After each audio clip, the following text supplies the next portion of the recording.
Hello, everybody. My name is Oktoberfest, the player, and welcome to our brand new edition of Guitar Hero podcast. I want to first say thank you all for watching our latest GH podcast with Kyle Johnson, and please check out his new single on Berlin. I think it's a really good song, and genuinely, I think you guys would enjoy his music craft. And again, I appreciate all you guys for the support. Now, before we continue, we recently have done a lot of these interviews with Neversoft developers, asking about how they got bought out by Activision, how they felt making Guitar Hero 3, World Tour, etc., etc. And it's all really cool stories, and one of the amazing ones from Metallica and Van Halen always surprises me the most. But we never ask the question about who make them guitars or about what they felt producing said guitars. So today, I'll be here talking with two former Activision employees, well, actually RedOctane employees. Yes, the same RedOctane employees who made, the same RedOctane company that made stuff like these and our own guitars. So I want to say first off, as our special guest for today, we have Wise Moose. How you doing? And Good. 760 Creations, JP, how you doing? Hello. I'm doing good. So, please welcome everybody, Mr.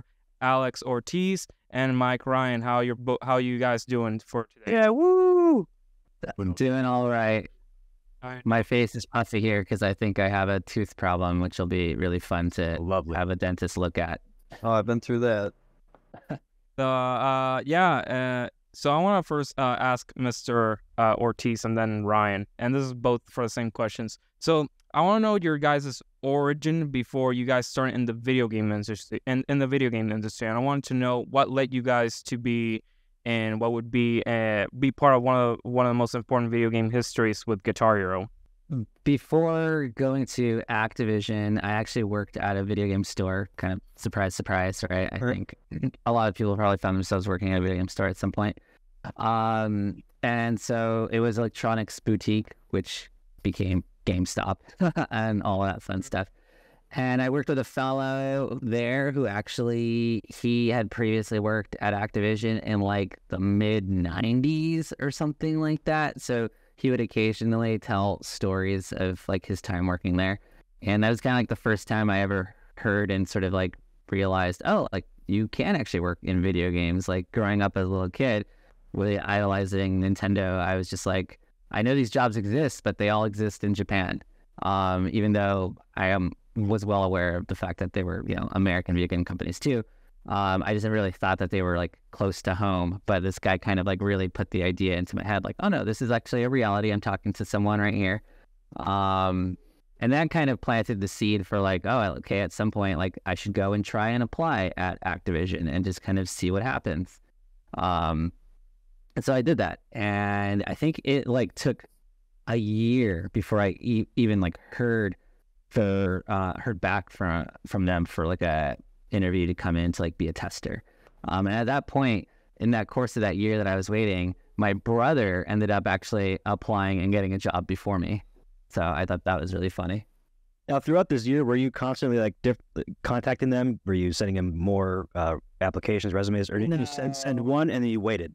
I just waited. I kind of resigned myself to the fact that it probably was not going to happen, and that for whatever reason, I would too after a month or two. They didn't want or need, me at that point in time. So it was very shocking when I finally got a call back, because I was just oh, geez, I totally almost forgot about you guys. I put you in my rearview mirror almost. But it was a great opportunity because it kind of just set the stage for the next 20 plus years of my life. And what about you, Mr. Ryan? Do you care to share your experience before working in the video games industry? There wasn't much. I was just doing odd jobs here and there. I was working at some arcades. I was going to school before I worked at Activision. So basically, I didn't have really a steady career. So I was still going to school when I applied at Activision. Kind of same story as Alex is I just applied. I didn't hear for a while. But I applied, this is the old days. I applied physically. I printed out a resume, put it in a manila folder. I drove to Activision.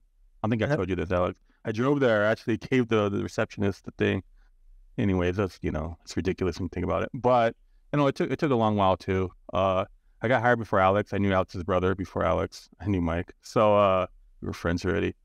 And they basically hired me because I was into fighting games. I played fighting games like Street Fighter stuff, but I was working on Media Academy. Activision used to do fighting games for X-Men. So kind of how I got my foot in the door. So I was like better than everybody there. So, and I like, same thing, just getting your foot in the industry. It was very different back then. And I don't know, I got stuck in there in the cycle. Yeah. Just stayed with the industry, better or worse. So I didn't bug them either like Alex. I just waited. They just called me one day. I was like, okay. So you guys have been, so you guys start working on Activision. When do you guys got into RedOctane, or at least worked as a QA relating to Guitar Hero when Activision bought RedOctane and then Neversoft came in to do Guitar Hero 3? Yeah, so I think my origin story for that kind of predates Mike joining the franchise a little bit. So I think it was, I feel like it was the summer of 2006. I might have my dates wrong, but at this point, Harmonix was still on, was still the developer, and we were doing some like emergency Guitar Hero 2 Xbox 360 stuff. I forgot the reason for the patch. I think it had something to do with like the whammy bar. There was some kind of like weird hack or something like that with scoring, I think, that was being exploited. And so this kind of like thing came down of like, all right, there's this like important Guitar Hero 2 like QA work that needs to be done. Like we're trying to grab as many people to come in and like commit to working on this thing like over the weekend and everything, because it was like, super important. And I was definitely one of the people who like immediately volunteered and jumped up and said like, I want to work on this, because at that point I had already been a big fan since the original Guitar Hero 1 released on PS2. So I just saw it as an opportunity to like work on a really fun, awesome franchise. And as a sort of wannabe guitar player, you can see guitar cases all behind me. It's like also something that's like would be really fun for me to do, to kind of like just think about guitar in that sense. So yeah, that's kind of how it started. And I think through working on that, I actually obviously had to be given the contacts and email addresses and key players at like RedOctane proper to like communicate with through this whole weekend. And I kind of just like struck up relationships with these people, and then eventually a role opened up on the production team, and someone within Activision who I worked with previously on other games kind of just like put the bug in my ear. He said like, hey, like, I think this would be really cool, and I think like you should try to like get into it. Like, here's the people that you should contact, go and talk to them and see like what might happen. So I actually owe a lot of credit to him. That's Matthew Paul, if this ever gets back to him. He kind of really like helped put the whole notion into my head, like, oh, like go and try and join the production staff. And I applied, and it was very, from what I understand, ferocious. A lot of people were going after this job, right? Because it was like a big franchise. We had just acquired it, and I think a lot of people were excited by that. And whatever it was, I won out, and I got the role. And so I moved out of Activision QA and into the RedOctane team, because at that point in time, Activision still kind of had like things divided as far as like the RedOctane staff and then like the Activision staff. Everything was produced out of RedOctane under that company name still. So even though I was in the Activision Santa Monica office, and a couple of us were still based out of there, like we were still technically RedOctane employees whose office was actually up north in Mountain View. So that was kind of cool. Like it felt a little like extra special to be like, oh, we're this little extra satellite team within the Santa Monica office, even though like our home base is up north. So that's how I joined the franchise. Yeah, wow, that's very interesting. I would say a lot of luck. Yeah. Being at the right place at the right time, and people who were kind of looking out for me and were saying like, hey, like you're a good person. We think you'd be a good fit. Like, go talk to these people. So, what about you, Mr. Ryan? What was your experience working with like Alex here, with working alongside with the Guitar Hero team? Well, Neversoft to be exactly, when Activision bought RedOctane, and well, it all started with Guitar Hero 3, Legends of Rocks. I mean, like for me, you know, I never worked at RedOctane. I was always in the QA at Activision. So, like from my point, like my view of it was, you know, we saw Guitar Hero 2 in our offices. They're testing it like in QA. We're like messing around with it. You know, I used to play the Konami music games and stuff like that. So to me, like when we started to work with them, like bought them, you know, we knew about harmonics and they did the other music games, of course. It's just, this is a cool acquisition. Like back then, Activision used to do a lot of third-party games, like with other third-party developers, how it was back in the day. We didn't own all the developers, we just licensed games and stuff like that. So to me, it was like, oh, like one of those deals, like Tenshu or anything like that. So, you know, to me, it was interesting because I wasn't into guitars like Alex was. So I just, it was a cool thing. It was like, to me, it was like a Konami ripoff back then. But I was like, oh, it's like the Konami games or whatever. So yeah, to me, like I didn't start to the QA team until Guitar Hero 3. So it's kind of, I already worked on Tony Hawk games, so I already knew about Neversoft. I worked with Neversoft before, so and their QA and their producers. So it wasn't a huge jump for me, and we really worked with Neversoft a lot. So kind of never really interacted with, you know, RedOctane except for Alex. So I didn't know anybody over there. So I was gonna ask this, and then later if either JP or Moose wants to ask, but I wanted to know. So Alex, when you started doing when you were in RedOctane, did you ever see like prototypes of the Les Paul, like how we kind of got to see about the World Tour prototype, which we'll talk about that later. And do you ever test that out if they ever felt right, did they felt too heavy or too light, or if memory refreshes? Well, the time from like working on that like 360 GH2 patch and like being told like, hey, this team's going to be built out, you should apply, and then joining the team, like that amount of time was many, many months. And then that was also kind of like in parallel to GH3's development. So by the time I like actually properly joined the team and like fully moved upstairs, you know, GH3 was already like well into development, and so the guitars were already, as my memory serves me correct, were already like well refined. I don't recall ever seeing prototype Les Pauls for moving over from like the old Explorer shape of GH2 on 360 and like the SG shape and going over to the Les Paul. That would have been fun. I would have loved that because I like Les Pauls. I have a bunch of Les Pauls, real ones. But yeah, unfortunately, 25 fake ones personally. I unfortunately, you know, as far as the prototypes, there were the GH4 one that sort of, I guess, made me a little infamous around the internets for posting that one. And then, you know, I think I definitely remember prototype drums. We had different iterations of things, like cymbals needed a lot of refinement because those things were, you know, as you could expect, if people are hammering on this, they're going to break really easily. So we saw several iterations of cymbals and drum heads and things like that. I really wish I took a lot of photos of things. But, you know, working back then, it was always a little bit of like, not that anyone truly cared, but I think like as individual employees, depending on how we personally felt about things, like you always didn't want to be like viewed as like you're taking photos of things to like post on the internet and, you know, release stuff before the world can see it. You know, and yeah, we had NDAs that we signed and stuff. Yeah, so, you know, I always had that. You know, but I'll try to remember things as they come up. And I do have a few photos I've taken around the office because I've seen some on old phones and things. When I plug them in, I'm like, oh, like there's some old photos. And if I look at them long enough, maybe I'll see that, oh, I actually did capture some prototype things in the background. So I'll try to go through those. I should have done it before this, but yeah, I just I didn't have time, to be honest.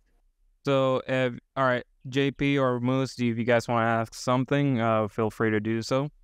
I have one of mine. So like, just remember being a kid and everything when World Tour came out. I started with Guitar Hero 3 on the Wii, and I was obsessed, like, immediately. My music teacher in elementary school used to bring in Donkey Konga once a month, and that was my first exposure to rhythm games. And I got like the best out of the entire class, and he wouldn't let me play anymore. And then I played DDR like with a controller, because like the little pads that they gave you like were awful. You know, arcade mats were the only way to go. But I started with Guitar Hero 3, and I remember when World Tour got announced, and I was so excited because I was like also really obsessed with Rock Band 2. You know, like Rock Band 2 was like a big deal at the time. And you know, the idea of a Guitar Hero game having full instrument support, full band, was like really exciting. And so I pre-ordered it.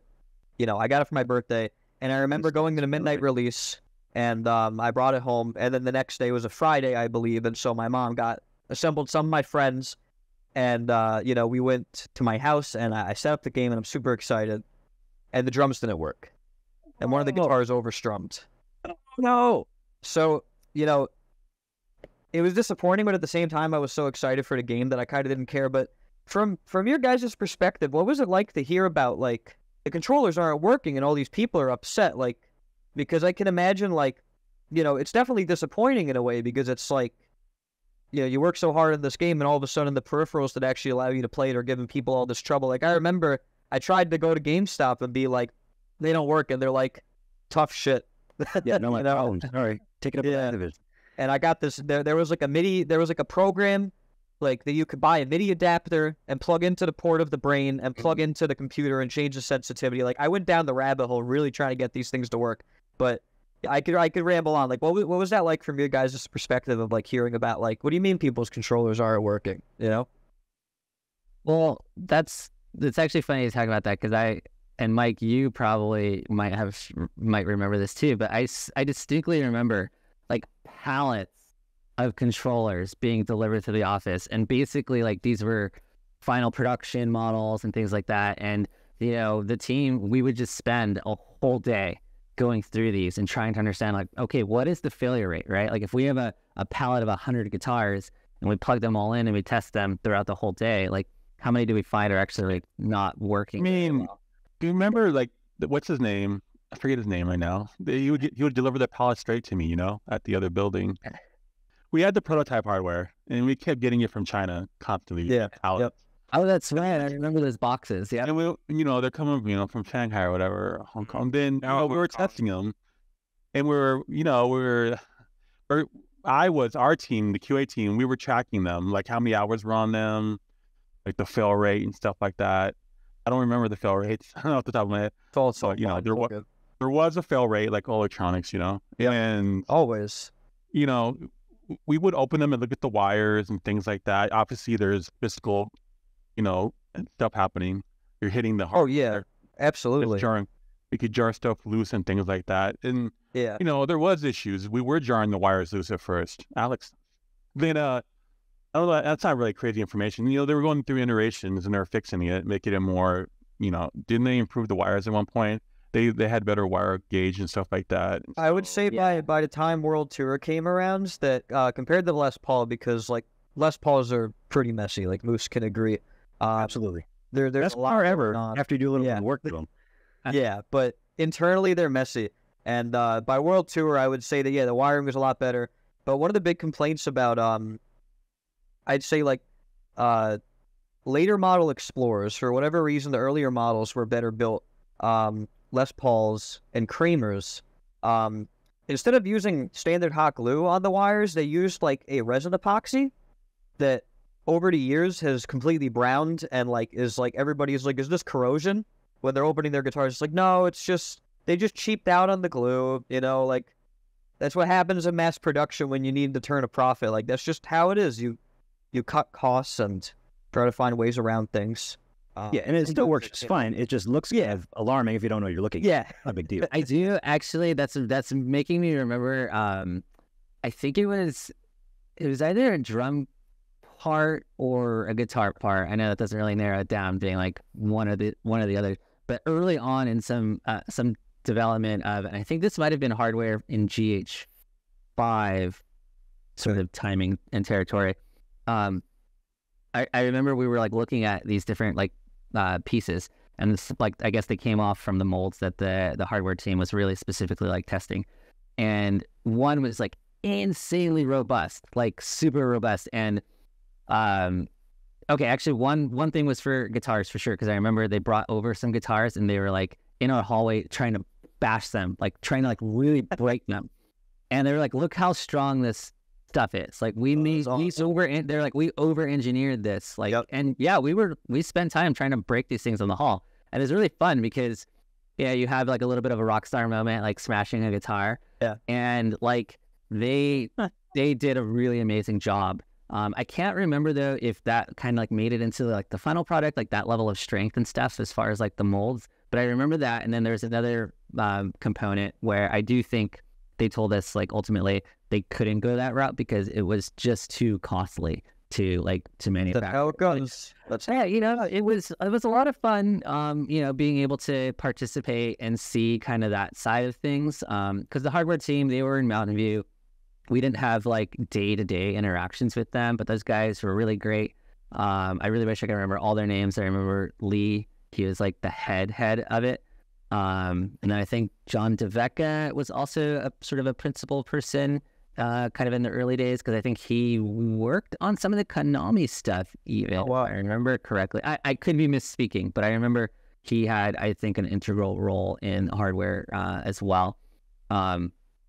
So yeah, it was a lot of fun. And failure rate wise, I think the failure rates were actually somewhat low on like 360, but we found high failure rates on Wii stuff. Interesting. Correctly. Interesting. Okay. Well, that leads to do a different question I'm sure JP will have as well. You mean the same this particular way? This failed. By the way, I'm using if you guys don't know, but they started doing adapters for PCs and Xbox and PlayStation 3s. It's very insane how much we're progressing for this. You guys might actually be shocked to know the Wii guitars are now the preferred peripheral. I am very shocked to hear that. And I should probably tell you guys, I'm a controller modder. Like I mod Guitar Hero controllers for a living. That's all I do, right? I have a ton of 3D printers. I print new parts. And so I've seen the insides of these, like inside out. Like I have like... This is one of his guitars, by the way. He makes custom fret buttons. He makes a custom strum bar, custom buttons over here. I've got bits, And so I've seen these things inside out. And, so one of the interesting things about the Wii guitars is that due to the inherent nature of how the Wii works, they were built a lot simpler. Like the biggest thing that I've noticed with Xbox 360 is that 360 guitars have a lot more grounding pins and stuff for the frets and other components. And the only theory that we really have is that Microsoft probably had much stricter requirements in order to get controller architecture approved for their consoles. Something to do with like power distribution between, the wireless capabilities and also like the headset and stuff, and dealing with their own because Microsoft is all proprietary and you have to actually license and get a certain chip off of them in order to authenticate on the console. Whereas Wii, you just plug it in, and it works. Yeah, it's all through the Wiimote. All you have to do is make all through the Wiimote, and you're good. Yeah, but Moose, what question were you thinking of? I was thinking because you've told me many times that you've run across like different Wii revisions, weird ones. Oh, that are way different than any other ones. And also the bigger one. Yeah, go find one if you can. But also that the Wii guitars and the PS3 and 360 guitars are just different. Like the parts aren't necessarily interchangeable with one another. Oh, they're so different. I thought that was kind of odd because it feels like that'd be a cost saver. Just using the exact same parts for every guitar. Every guitar uses the same fret buttons, but no, the Wii guitar's fret buttons are slightly different. And I think the strum bars are even different. Like there might be different tolerances. I forget all the things. You'd know more than me, JP. Yeah. So the frets on Wii guitars, and so this is a weird one. We call it the weird Paul. But the frets on Wii guitars are like 3% smaller, and in fact, like all the components are about 3% smaller. Like is what we estimated, like the strum bar and everything. But so we call this the weird Paul because and you guys might remember this. So kiosk guitars, like I have a Guitar Hero 3 demo kit. Moose has a bunch. This one was actually never opened too, so the kiosk guitar is still in there, like sealed. But kiosk guitars, in order to deter people from opening them because they were store kiosks, they don't have screws on the back. And there's actually a screw in the latch. So you can't, so kids couldn't, yank it out or rip all the wires, right? So on a typical commercially sold guitar, not for resale one, the screws are all on the back. Until the World Tour, you guys moved them under the faceplate, moving to World Tour. But for whatever reason, on this version of the Wii Les Paul, there are no screws on the back. And the frets are different than all the other Wii Les Pauls. And the really curious thing is that it still says RedOctane. Like, it still says RedOctane inside. But every single part of this, down to the circuit boards and the faceplate is not even interchangeable with the standard of, like, authentic, I guess, Wii Les Paul. I've always wanted to solve this mystery because, for whatever reason, this one is manufactured completely different. And it's really bizarre. Like, there's so many things about these controllers that I've kind of been like, why? Did you guys know that, like, people have been paying much more? Well, I guess now you know, Alex, because of, as you said, you put up that prototype guitar. And I'm a happy customer, by the way. Oh, yep. It had some promotional pictures on it. Yep. It's got some promotional pictures of Warriors of Rock, including some GameStop images that are already out there, and some Guitar Hero mobile game, like for Android, actually, some images as well. But beyond that, nothing else. But I guess you kind of figured out that, interest in Guitar Hero may be much more relevant now than you'd imagined because of the buzz, Yeah, absolutely. I've I've been out of the gaming industry now for quite a while. I've just transitioned into like big media streaming venture kind of stuff. And like I personally, as a gamer, sort of like also tapered off as I left the industry. So on occasion, though, I would feel nostalgic for some Guitar Hero stuff, and I would kind of just go and check on YouTube and kind of see like how things are going and like who's posting stuff and like how like recent stuff is like still getting like really popular. So I had a little bit of an inkling, but it's still really awesome to see now, though, with like the fact that I posted all this stuff for sale, kind of seeing the level of interest and seeing that this is like community that's still very alive and well. We won't let it die. Yeah, people. Yeah, we can't let it die.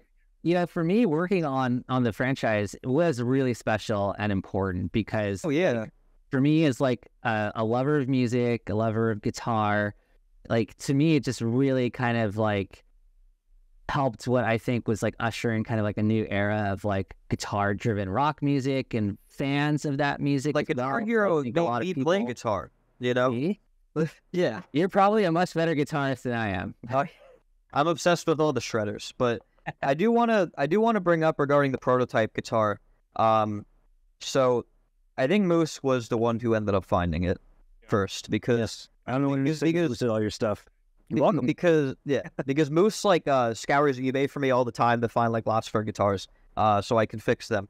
And he just happened to stumble across this in his like pretty much everyday search. And so when he sent that to me, I got really scared because I'm sure everybody in this call knows that several years ago there were prototype in the sense that they were really just proof of concept and nothing else. They were not functionally what they presented to you physically, if that makes sense. But like I had a $6. Just gonna find pictures. The Guitar Hero 7. Okay, yeah. Yes, there were 2 Guitar Hero 7 proof of concepts, not so much prototypes. And Asai, who is the biggest Guitar Hero YouTuber, got outbid on one of them and lost, right? And there were 2 of these, so he lost one of them. The person who bought them, we never saw them again, right? They went to a private collector. They're gone. They're gone. So I was scared because, and this is no shade towards you, but like this is what happens a lot with preserving video game stuff, I don't mind somebody securing the bag, you know what I mean? I don't have a problem with that. But the problem is that, and again, this isn't your fault, that like a private collector will end up buying it and we'll never see it again. And so when I saw that, I was like, this is serious. This is a really big piece of history. And I feel like if somebody buys this, everybody needs to be able to enjoy it in some way. So I contacted the Strong Museum of Play in Rochester, New York, and I told them, hey, there is a prototype Guitar Hero guitar for sale. I think that this is a really big piece of history. I'm scared a private collector's going to buy and we'll never see it again. And they responded and they were like, thank you for the tip. Well, I'm gonna refer my colleagues to this. And it sold a few days later. So I was like, please, please, please. And so thankfully, one of the curators of the museum, Andrew Borman, who has been in video game preservation for a very, very, very long time, posted a picture and they got it. Yep. So that guitar is going to be in a museum. How does that feel I'm to you? glad. I never in my wildest dreams ever thought that like it would reach that level of like someone thinking that it is important and wanting to like preserve it in that manner. I certainly felt that, hey, a fan will probably come across this and, think it's really cool and interesting. I never would have also assumed that there would be people who would like take it and then shove it in a vault, never to be seen in the light. It happens a lot with video games. There's a lot. Yeah, people are weird like that. I'm very pleased that it went to the right people / person entity to preserve it and like It's really gonna be kind of like in a enjoy great it. home. Yeah, and honestly, me and Moose were, I think, genuinely debating on going halves at some point, But truthfully, I probably would have donated it myself if I had bought it, And I was contemplating it because, again, this game is so important to all of us, this franchise, and we haven't let it die. Like we're like completely obsessed with it, and we can't let it go. And like recently, there was a Guitar Hero 3 tournament in person in Arlington, Texas, for money. Right? How long has it been since that happened? On like a At least 10 years, I think. Yeah, the grand finals were on a main stage in front of all these people, and like I got to make hardware for it, and it was just like such an amazing experience, like an opportunity like that, like with the advent of Clone Hero and everything, mods for existing Guitar Hero games. Like a lot of these guys are Guitar Hero World Tour Definitive Edition people. There's the Milo Hex projects and everything, Clone Hero, Yarg, like all this amazing stuff going on. Like, you guys have really left like a huge legacy behind that continues to grow in this community. That after Warriors of Rock came out, like it was a very dark time because I'm sure you guys know very well the market got oversaturated. Like that's just what happened. Like they wanted to keep pumping the games out. Like what's your experience being along the ride for that? Well, so I have a very strong opinion about it, but I want to hear Mike's take first. I mean, we knew it was happening. It wasn't like we're sitting there in QA like there's a lot of games, man. Yeah. And there's Rock Band, and there's tons of stuff going on. And like, Konami's still putting out music games here and there. They're flopping too. So it's kind of like, who can afford all this stuff? Like, can't hide the fact, we work for Activision. We know what Activision does, right? Like saying, you know what capitalism does. You know what Activision does, right? So they're gonna grind it into the ground, and it's gonna survive, come out the other end, or it's not. And it didn't. And it's kind of we're like, oh, this, they should hold back, But it's one of those things that you can't say, because they're grinding out the games, right? There's more jobs, there's more QA people, more developers. What can you say in the moment, right? It's selling. They're gonna some time to hold back. But like me personally, I knew it was gonna die out. Yeah.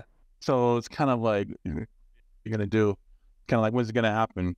I like Rock Band as well. I like Guitar Hero and Rock Band.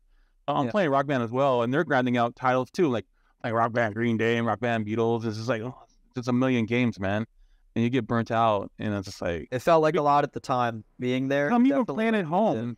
Yeah. With all the stuff at that time, It didn't feel like a lot for me. It just felt like, oh, another game. But now looking back, like as old as I am now, like how fast the years go by, it's like, holy shit, every other month there was a new game? Yeah. Like, what are you talking about? That's insane. I'm not even done with this one yet. You're the best of many titles in 1 year. It was like it was 8 games in under 2 years. Oh my God. If I'm not mistaken. Yeah, it was ridiculous. And that's including the Nintendo DS ports. Funny enough. Yeah. Ooh. Yeah. I like the And if we could have signed some of the stuff that we were trying to like sign, I bet you we would have had more games. Really? Than that, Oh, right? I don't doubt it. Yeah, when you think about the individual band games, we were trying to go after so many different I'd imagine. And like, you know, That's not a secret. I know your secrets. yeah.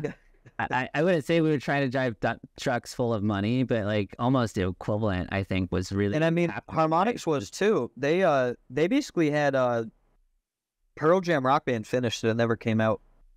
They were doing the same thing, you know, and it just because Pearl Jam terminated the agreement, they were like, they saw what was happening to the market, and they were like, we want out, you know. Namely, Green Day Rock Band underperformed. They were like, well, this is a fan-based game. Don't like the sales numbers. We're out of this. But it was a complete game. It was ready to launch, as far as we know. So actually, I hope I'm not interrupting you guys, but so I wanted to talk about the World Tour prototype guitar. Was that the only World Tour prototype that was ever built, or were there dozens of them built? And tons of those. Yeah, I'd imagine tons. And we had a lot. And did the touchpad actually worked? Did the glue never just came off when actually playing with the the slider notes? No, that worked, and actually it worked really well. It was just a little JST connector, right? Yeah. And Velcroed on. Yeah. As rudimentary as it looks, it actually did what it needed to do, and it really solidified, like, hey, like the idea of, okay, this is what the final guitar will incorporate, something like this.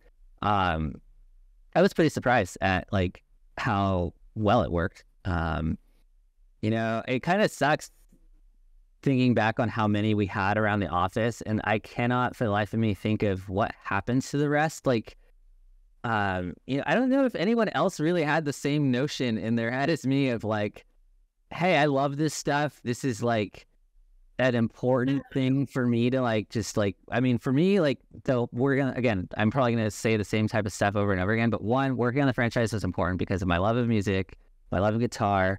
You know, I was happy to be on a franchise that was like extremely successful, right? Because with that comes like some really cool like perks and things to go along that, you know, you're on the ride with the franchise. But like, I also thought this is just really cool shit. Like, we're doing awesome stuff here. You mean like, I want to hold on to as much of it for memories as possible. I just wish that I held on to more of those prototype guitars because no one came around and like saying, oh, they're prototypes, we need to go and throw them into a landfill or burn them. Because companies do that. They do that. Yeah. That's common. We do it. Like whatever we had in QA, we destroyed. Really? I didn't know you guys did stuff, but like, yeah, go on about that. Like we would give it to electronic recycling, right? Because you know it's NBA. They would destroy the circuit boards or whatever. But that's funny. You tell the story about destroying stuff. Like before we would take it to the recycling, they would let us destroy it in the back. Oh, they were doing it for anyway, right? They're doing it for fun. We were scratching the guitars because they were destroying the circuit boards anyway. We need to get a like. Probably need to get like Alex.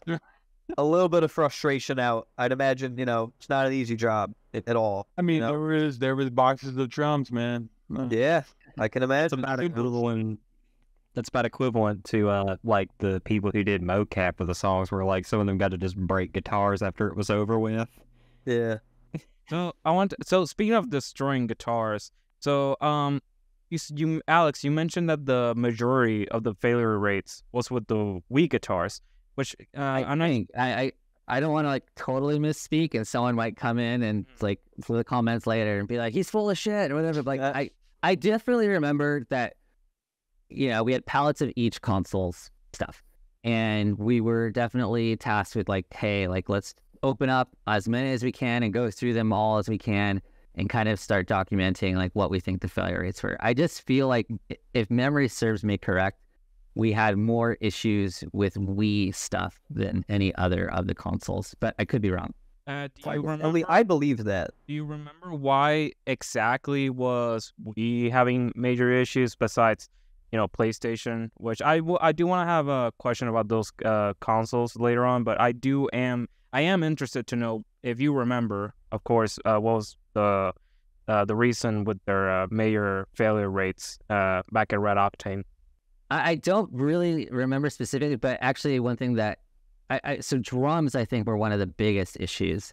And we did have that like MIDI recalibration thing. Like we had all given those, right?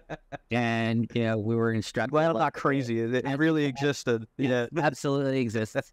And, you know, we were told like, all right, anytime you see one that's like really messed up, like put it through its paces with this first, right? Try to recalibrate things and kind of see like how close you can get it.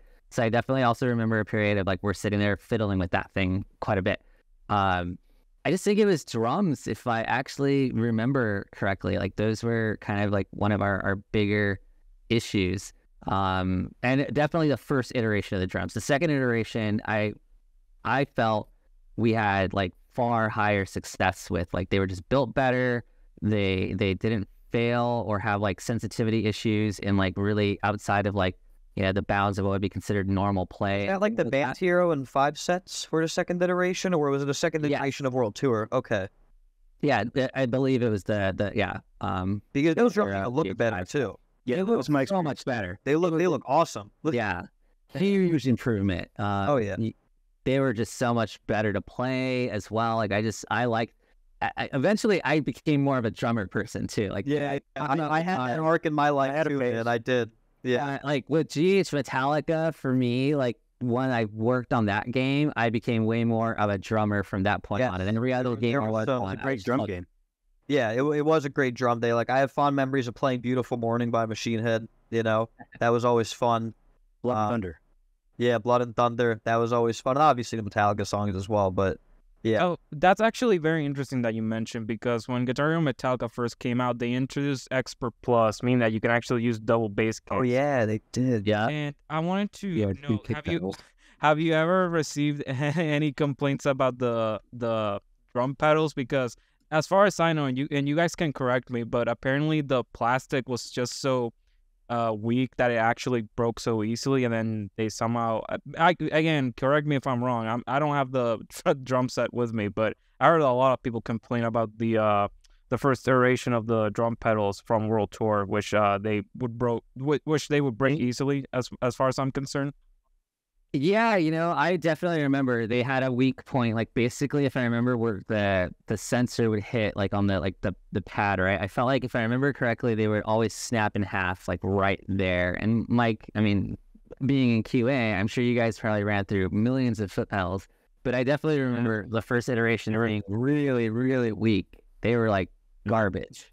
The thing with the World Tour foot pedals that I remember is that they had a very small range of motion compared to Rock Band pedals. Like Rock Band pedals were on a spring, and they used a sort of I think it was magnets actually. They used something magnetic, and I think the Guitar Hero one was like the same concept as a drum pad, where the plastic hit a piezo sensor, right? And I remember that the range of motion of those was like you barely moved your foot at all, and I think that because of that, people would like kind of. They were used to Rock Band ones, so they pushed down on it a lot harder, expecting it to go much deeper, and they probably, I would imagine, potentially snapped it like that. And they fixed that. They fixed that with the second iteration. So, and Expert Plus was awesome, and Metallica, like again, as someone who loves metal, and the sound of double bass in any song, really, I was just like in heaven playing that stuff. Yeah, it was a great. Yeah, it was a great addition. Great game addition. It was. I didn't really, as a kid, I didn't know anything about music, and I just assumed that everything I was playing on the drums was like actually how you played it on real drums. So when he added all the kick pedals, I'm like, this is a whole new world. I didn't know this was even a thing that people did. You use 2 feet at the same time. That's crazy. Oh, they're gonna be started about drum cymbals. tracks more realistic. Yeah. What are these things up here? I thought there was just all pads down here with Rock Band. And I got up here too. I remember playing "Damn It" in by Blink-182 in World Tour, and. Like it's like Travis Barker, like it's all like a hi-hat beat, like like really fast. Yeah, you need a lot of you need a lot of stamina for that. And I remember I was just starting to play drums at this point, like real drums. And I went over to my friend's house, and I'm like, oh, I can play "Damn It," and I thought it was just like on the top, like the first tom and the snare, and like I was kicking, on real drums, and I was kicking so hard to like I broke his bass drum head. Nice. That's what. Yeah, it was fond memories, man. So I want to ask about you guys know that Rock Band, now that Harmonix is doing their own thing, now becomes a competitor for Neversoft's Guitar Hero. Have you guys ever compared what Mad Catz would be producing for their guitars? You guys ever, I don't know, if you guys did that on RedOctane, where you compared the Rock Band guitars to your guys' guitar and see like what can you make this better than the Rock Band guitar by any chance? Well, from our standpoint and the production side of things, 100%, right? Like we had Rock Band in the office. Every new version of it, anything that became available, we would go out and buy, and we would have it available to us to, do our typical like competitive analysis sort of deal. And if there were real solid notions of, hey, like this thing feels better, this thing like just seems like it functions a little bit better, or rearranging certain things, like we would let the hardware team know. And they would obviously listen to, any kind of like suggestions or things, but they were always like kind of a step ahead of us anyways, right? Like they were really good at what they were doing. So I don't think we ever really, as a production team, like gave them anything that they were like, oh, that's like the best idea in the world, we'll incorporate that, because they were like, we thought of that already, kind of thing. Yeah, I mean, they, like modding guitars in the modern day, like because they're so old, like there's a lot of things that I think are questionable, but I think for the time, like they did do a really good job. Like, one of the biggest topics around the community these days is like new guitars, and like I have to explain to people, like, you do not know what goes into making one of these. You don't know. Brand new from scratch, not brand new modding from scratch, like brand new everything. Like you ever hear of injection molding? You want to know how much like, the mold for this costs? Like people, they don't know what goes into and like it's frustrating. I'm getting kind of heated, but like it is frustrating because people are like, just make new guitars, and I'm like, you don't understand. Like, you expect me as an individual to fly over to China and be like, hello, I have it like $1,000. What can you do? And it's like, they're going to be like, nah, you need like at least $100,000 or more, like mass manufacturing is no joke. And the only reason it was able to happen is because of the funds behind Activision as a publisher being able to funnel that into RedOctane. And it's not even just the manufacturing part, like the research and development, the QA testing, the prototyping, all this stuff goes into it. And to me, it's a marvel of engineering. Like, I think that the guy who made the SG, I believe his name is Jack McCauley. He made the SG, like the first Guitar Hero controller, and he invented like the mouse wheel. Like this guy's like a crazy engineer, right? And I just think that people, like I got to give the hardware team props, because like I shit on these things all the time, but for the time, it's like. It really was like a marvel of engineering, and in some ways still is, because they were really able to fit so much into so little, I would say. And again, like being able to be along for that ride, and you've said like the hardware team was super talented, so like I think that it's really cool that you were able to see that and watch it grow, and see their work out there to be loved by millions of people, billions. I mean, Guitar Hero 3 was the first game to sell 1 billion copies, I'm pretty sure. $1 billion. I think, yeah. $1 billion, yeah. 1 billion copies, $1 billion, yeah. A little different. $1 back then. Still a big number. So, yeah. Have you guys gone any of the hardware folks, like have you spoken to any of them? No, we're the first to talk to you guys. All with you, like I said in the intro, we only talked to the Neversoft employees, so people who actually come to the game. Yeah, I saw you guys spoke with like Chris Vance, legend, Alan Flores, Adam Janney, Jeff Sweaty, Kyle Johnson. Yeah, pretty great people in my opinion. Yeah, I think if you want a list of names from the hardware side, which I don't know, you probably already know who they all are. I honestly don't. I already got I kind of got connected with Lee Ginshard. Lee Ginshard. Yeah, I last night I got connected to him on LinkedIn, so I'm really hoping he cross fingers that I actually get to talk. He'll be amazing for you to have. 100%. I'll still have Moose and JP to join us. I think they'll have a blast too. That would be awesome. But what were you trying to finish, Alex? My bad, by the way. I'm trying to remember now. I think I was just asking if you guys had any outreach to those folks, because I think they'll give you some really great insight stuff that Mike and I unfortunately can't like give full on details on, just because we didn't have close proximity to it. But I think he'll be a good get. I'm the only one who's searching for all employees. If anything, I'm a huge aficionado with Guitar Hero. I love its history, and there's a lot of unsolved mysteries that I always wanted to learn the answers. If they remember, obviously, because it's been more than 10 years. Be completely fair here, but man, I just love talking about what everything just goes behind the scenes, what would have happened or what should have happened, and the downfall of this amazing game. In my opinion, I think it's the best game of all time. That call me biased, I don't care. But man, it's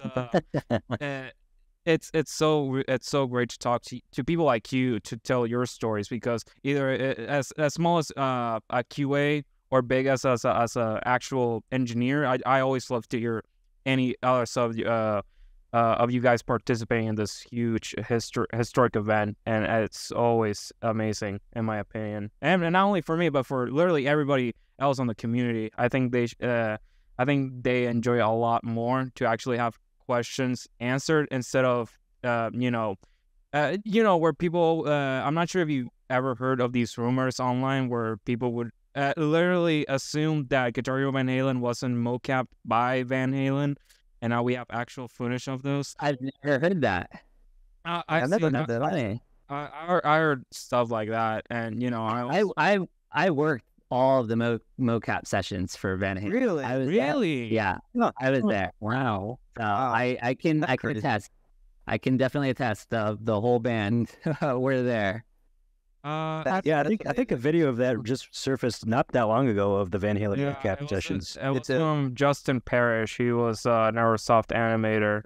His YouTube video is still public. I don't know. I want actually. You know what? Now that we're talking about that, Alex, have you ever had any direct contact with Neversoft in terms of talking about the production of the controllers itself? Or what you just said with you being involved with Guitar Hero Van Halen, which already surprised me enough. So I would love to know more about that. So I never talked with Neversoft about hardware stuff. I think maybe like one time when we were at their offices and we were like in one of their big like producers like bullpens. I think we were just kind of having like a really like high level conversation about kind of the upcoming games that we were going to have on the slate. Sorry. I think maybe like really small things regarding like controllers and stuff came up. But I was there with Neversoft for all the mocap for Aerosmith, Van Halen, and I was there for some of the mocap for Metallica. Not all of it, but I was there for some of it. So, I was there alongside the Neversoft folks. For all those sessions. And so mostly anything that I did interacting with them on those particular days and for those games were really heavily rooted around like supporting the motion capture sessions. And then outside of those, obviously there's communications with them about things about upcoming builds and, hey, like, we have bugs that we really want to fight for and that we want these fixed. So there's a lot of concessions that have to be, worked out and things like that as like production staff on the publishing side, work out with production staff on the dev side. We might not necessarily always see eye to eye, but we always have to, try to like come to the best solution that will work out best for the game. That's kind of a little bit of a tangent, but yeah, trying to give you some insight into my workings with them.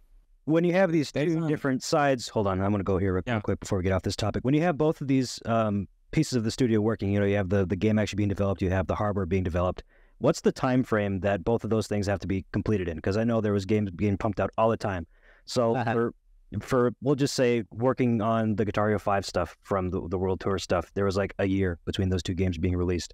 How fast did you have to like prototype, build, get them manufactured over in China versus, like what time in the game development did all the hardware stuff have to be done so that you could meet that launch date? Oh, man. I really feel like we were tweaking stuff up until like the last possible minute. Even on hardware stuff, it kind of seemed like certain things kind of came like to the wire. Like you said, it was like a year between games, and typically I think there's about 4 to 6 months of pre-production before that, right? So you could basically tack on a year plus 4 to 6 months as far as like coming up with like the game's design and features and things like that. But I definitely felt like GH5 in particular like came together really, really quickly, right? Like I think we saw so many of the ideas that were going to be for that game be introduced, and then ideas that were like not working kind of get like removed out really quickly. That's kind of how I think I remember it anyways. But yeah, like really short turnaround times, as obviously we touched on. Like we kind of, as I think famously said in a meeting, a big Activision meeting, we're gonna like put the accelerator to the floor in the car. So yeah, we really kind of just oversaturated and milked every penny that we could before sending this thing off to die. Yeah, really be resurrected again in 2015 and then die again. But yeah, like you said, it was short turnaround times. Things definitely came together fast, and at that point, you know, the team, all of the teams and the production of these games became like a well-oiled machine, though, right? So like that's the other side of it is at that point it just became like almost a template, and you're just plugging in new songs. And the design, it's not getting overly ambitious, but there were cool things that were introduced. Like I thought the GH5, like just jump in and play kind of thing was actually like a really cool notion, right? It's very frictionless. So that was a really neat like little innovation if you want. Yeah, that was kind of how I remember it all.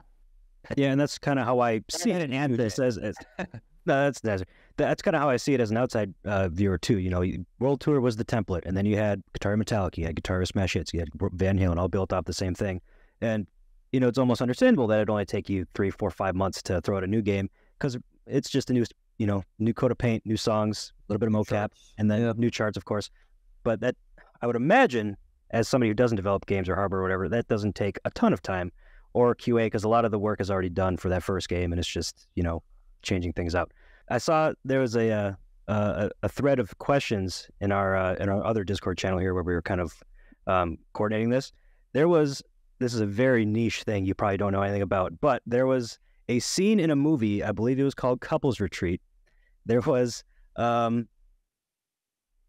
song, Lonely is the Night, played in Guitar Hero World Tour, but that song didn't come out until Guitar Hero 5. And it seems like there was a custom faceplate made for one of the guitars that they were using. I can link this video if you guys want. I know you guys are more hardware or more QA at least, so I'd like to know if you know anything about this custom faceplate. I know you have custom faceplates all over the place with this thing.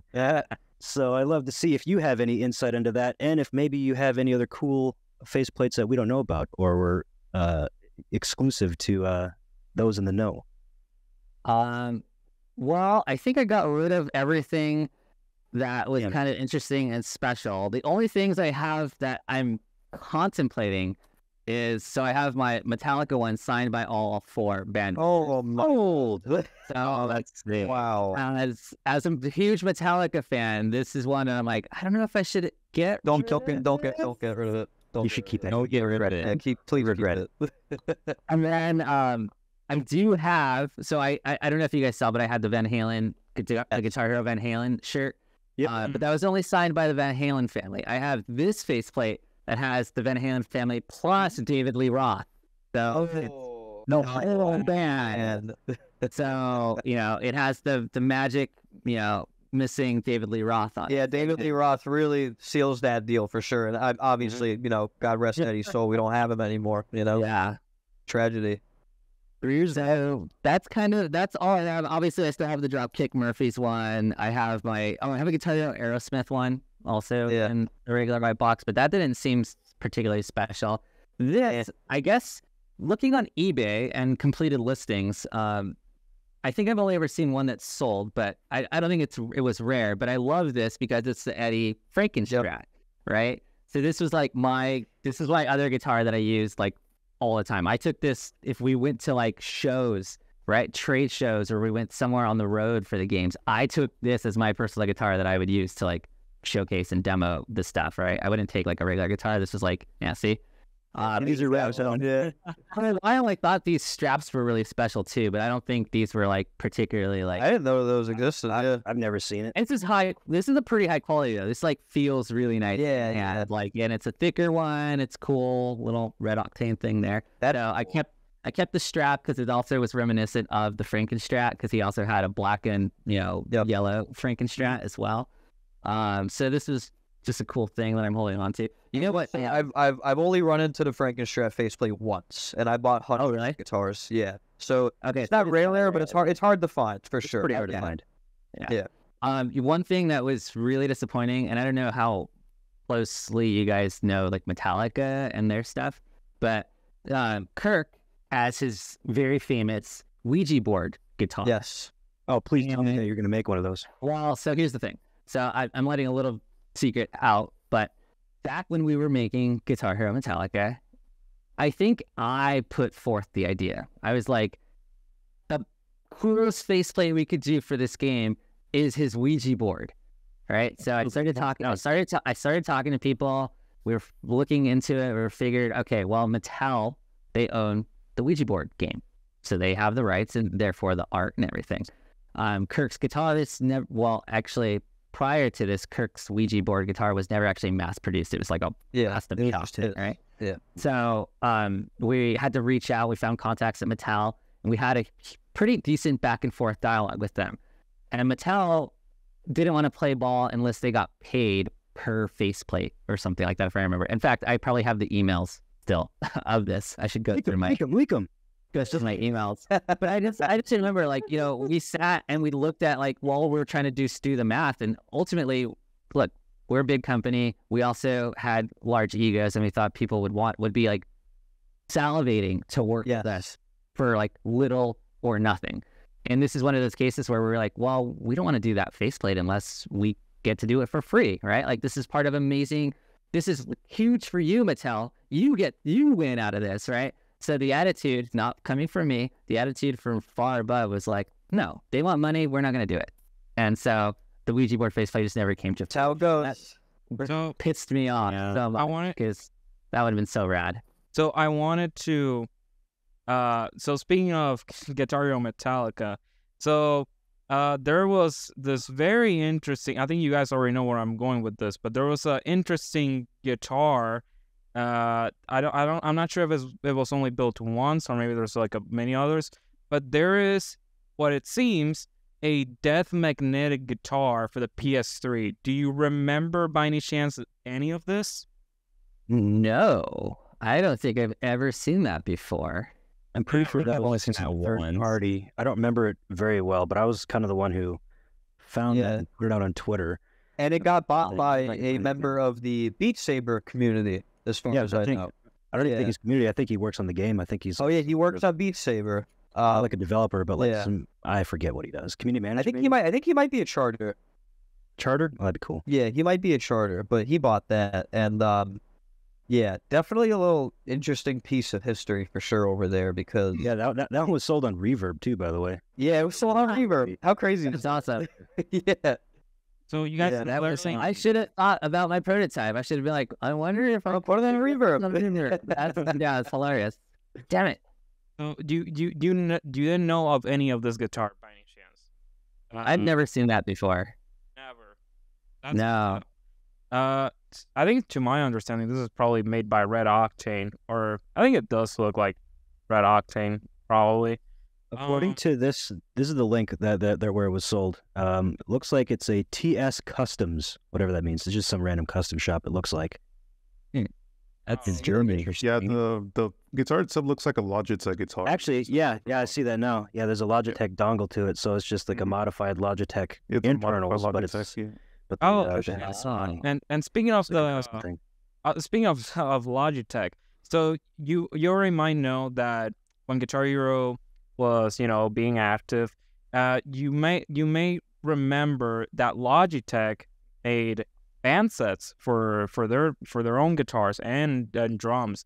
And I wanted to know, have you ever drums? By any chance, have you ever got any involvement with the Logitech people with doing the Logitech guitars, the drums, the microphone, and well, I mean, they're technically all the microphones are Logitech. If we're gonna be realistic, but I don't know. Have you ever tried them out? Have you ever played them? Do you like it? Or a lot of people, from what I've heard, they have some very strong opinions with the Logitech guitar, and I would love to know if you ever played with those.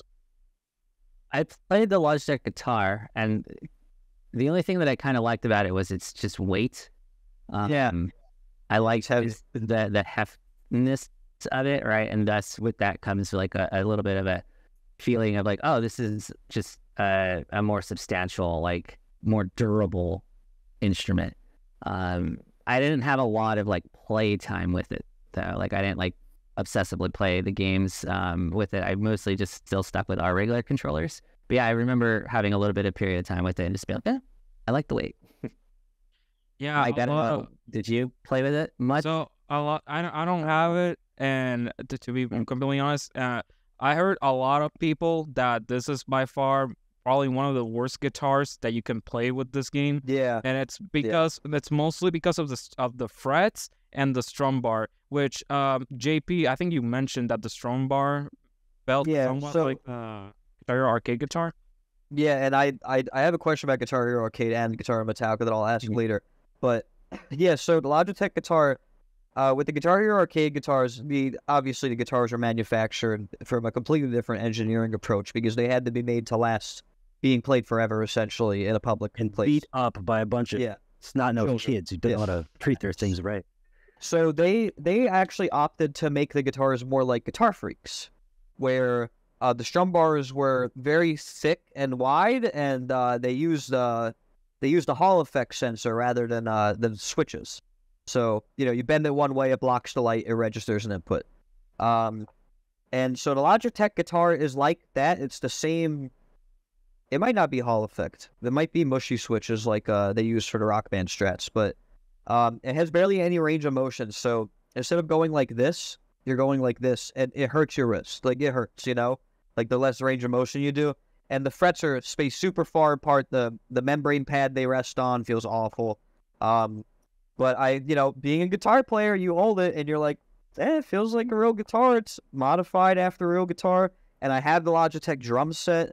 I think that they made that to compete with the Ion drum rocker that was really popular for Rock Band, which I had sitting in a corner. Oh man, that brings you back over there. Oh yeah, I've played that. I remember. Yeah, I played on that before. Yeah, this was the cream of the crop back in the day. That was the best. I've had this thing for like a very long time. My childhood drum set, but yeah, the Logitech drums are really bad. That Guitar Hero Arcade guitar sucked, man. In my opinion. Yeah, it's not good. Oh yeah, it's not good. And that. I go to the arcade a lot. I played it like Alex knows. I go to arcades. I played it 2 weeks ago. It still sucks. Yeah, it's not like barcades out here at Austin. Yeah, it sucks. No, you know what's funny? That the you can actually buy that Guitar Hero Arcade for like $1,000. Yeah, it's $1,000. They're still selling. Well, you not anybody can buy it. I'm pretty sure you have to own an arcade shop. You have to have like a license or something to do it, or you have to like prove that you own an arcade and you own the thing. I would love to buy one. Yeah. Unless they just pop up on eBay, which is my only. Which hasn't happened since I think 28 years. Yeah, whenever Alex got here. Because Asai has one. It was listed as broken. It was listed as broken for $50. It wasn't broken. There's probably one in Activision's basement. Like deep down there. I remember we got one when the deal was like first struck with like BizDev, because there any kind of game or thing like that, like the Guitar Hero Arcade, that was like a biz dev deal, right? So they would go out and talk to different companies who would like be like, all right, we'll take this on, we'll manufacture it, we'll be responsible for everything. You just basically licensed out the name of the game and everything to us. So we'd get all that crap back in the office as like the offering of like, hey, we finished producing it, here you go. So I remember we had one in the office for a little bit, but. Yeah, it would not surprise me if there's one just kind of lurking and so I do wonder somewhere or in the storage. Did you guys see a lot of the actual Guitar Hero Arcade game itself? Because it's just a modified version of the Guitar Hero 3 port for the PC that was ported by Admire. So, how much of that did you guys see? Like, did you QA it at all? Like, No, a lot of Oh, those really? deals, are typically also written into them where the company will handle all of that because QA. it was handled by Raw Thrills and Konami, I'm pretty sure. So Raw Thrills, makes a lot of like the cabinets for arcade games, and then I think maybe Konami they did something, I don't know. But their background in rhythm games, it makes sense. But yeah, it's funny because when we were at that, my friends and I were at that tournament because we were helping with it a few weeks ago in Arlington. We went to round 1, and so they had Guitar Hero Arcade like front and center right near the DDR pads, and so we're playing it, and all of a sudden the whole entire mall loses power, which is apparently very common in Texas. Yeah, I heard great things about their electrical grid. Yeah, so we're like, what do we do? Like, I'm a New Yorker. I've been here my whole life, but I'm like, what do we do?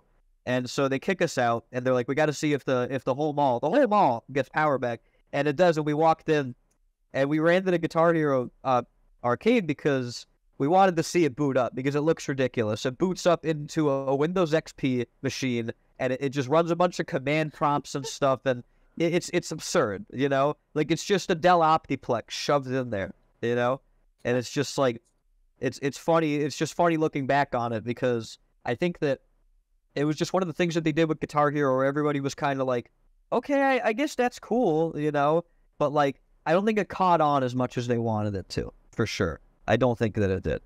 No, like arcade culture, especially in Japan, like, Oh, yeah. I didn't think Guitar Hero scratched that same itch as the Konami games. Yeah. Hey, and I don't know what market they were going for. And Raw Throw makes all those racing games and those kind of Oh, yeah. called They make giant arcade cabinets. games. Yeah. Yeah, they make that Batman racing game. It's like they make weird stuff. Like Jurassic Park. All the I know fun Harmonix. Yeah.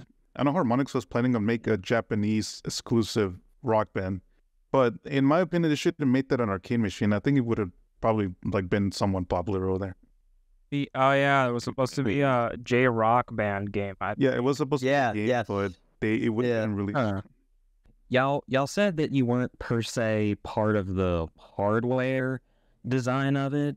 Was that right? Y'all weren't really involved with the hardware aspect of the controllers? Yeah, not like I and Mike, we're not like hardware team specific individuals. Okay, so the thing I was curious about was, did y'all ever get a chance to pitch in on the design of the controller, like the visual look of the controller? Did y'all ever have a say in that? Not really. Was that? Oh, okay. 'Cause I was gonna say if y'all did, I was gonna say if y'all did have a choice in the way the controller looked or whatever of the ones y'all manufactured, which one was your favorite of them? If y'all could even remember, because I know y'all got closed back in February of 2010. So, we had our Gibson deal, right? And the Gibson deal sort of famously also fell through. Surprise, like a lot of things with the franchise. I would think a lot of it's probably common knowledge, but it's marred in a lot of shit. Guitar Hero, and then just the fact that RedOctane owned the IP, Activision buys them, but they don't take Harmonix, or they don't want to work with Harmonix, even though they're They made the game. the rhythm game kings, at least for the US anyways. So there's that. There's the deals that they have with Gibson and using the Gibson names and images and their IP of their designs of their guitars and all that stuff, and then things get all shaky across the board. Intellectual property issues and so forth. But as far as the guitars, I think once we moved away, right, once it was off Gibson, right, and we took a design that's like this, this is sort of home brewed. It's clearly a Strat with a little bit of a PRS style headstock, if you will, for the true guitar nerds. The generic caster is what. The generic caster. That's what we call it. I like this design. I thought that this body design with the It's my favorite one. thing was really great. The only thing I would say that I like above it is I think on Fan Hero we made the tuning pegs actually a steel color, so they were coated. Oh yeah. Great plastic. So that just added a tiny pinch of something extra that made the guitar look. Yeah, really Warriors of neat. Rock controller had that too. Oh my god, the Warriors of Rock, I think guitar was like so ridiculous with the wings. That thing's insane. Went on like that one. I did give it an opinion when we were doing that. I was like, this is so silly. Like unless you're gonna do wings that clip on that make the guitar look really really cool. Yeah. Like I just didn't think this was a good idea. I have the promotional wings as well from GameStop. I found them at a thrift store and I was like, oh my god.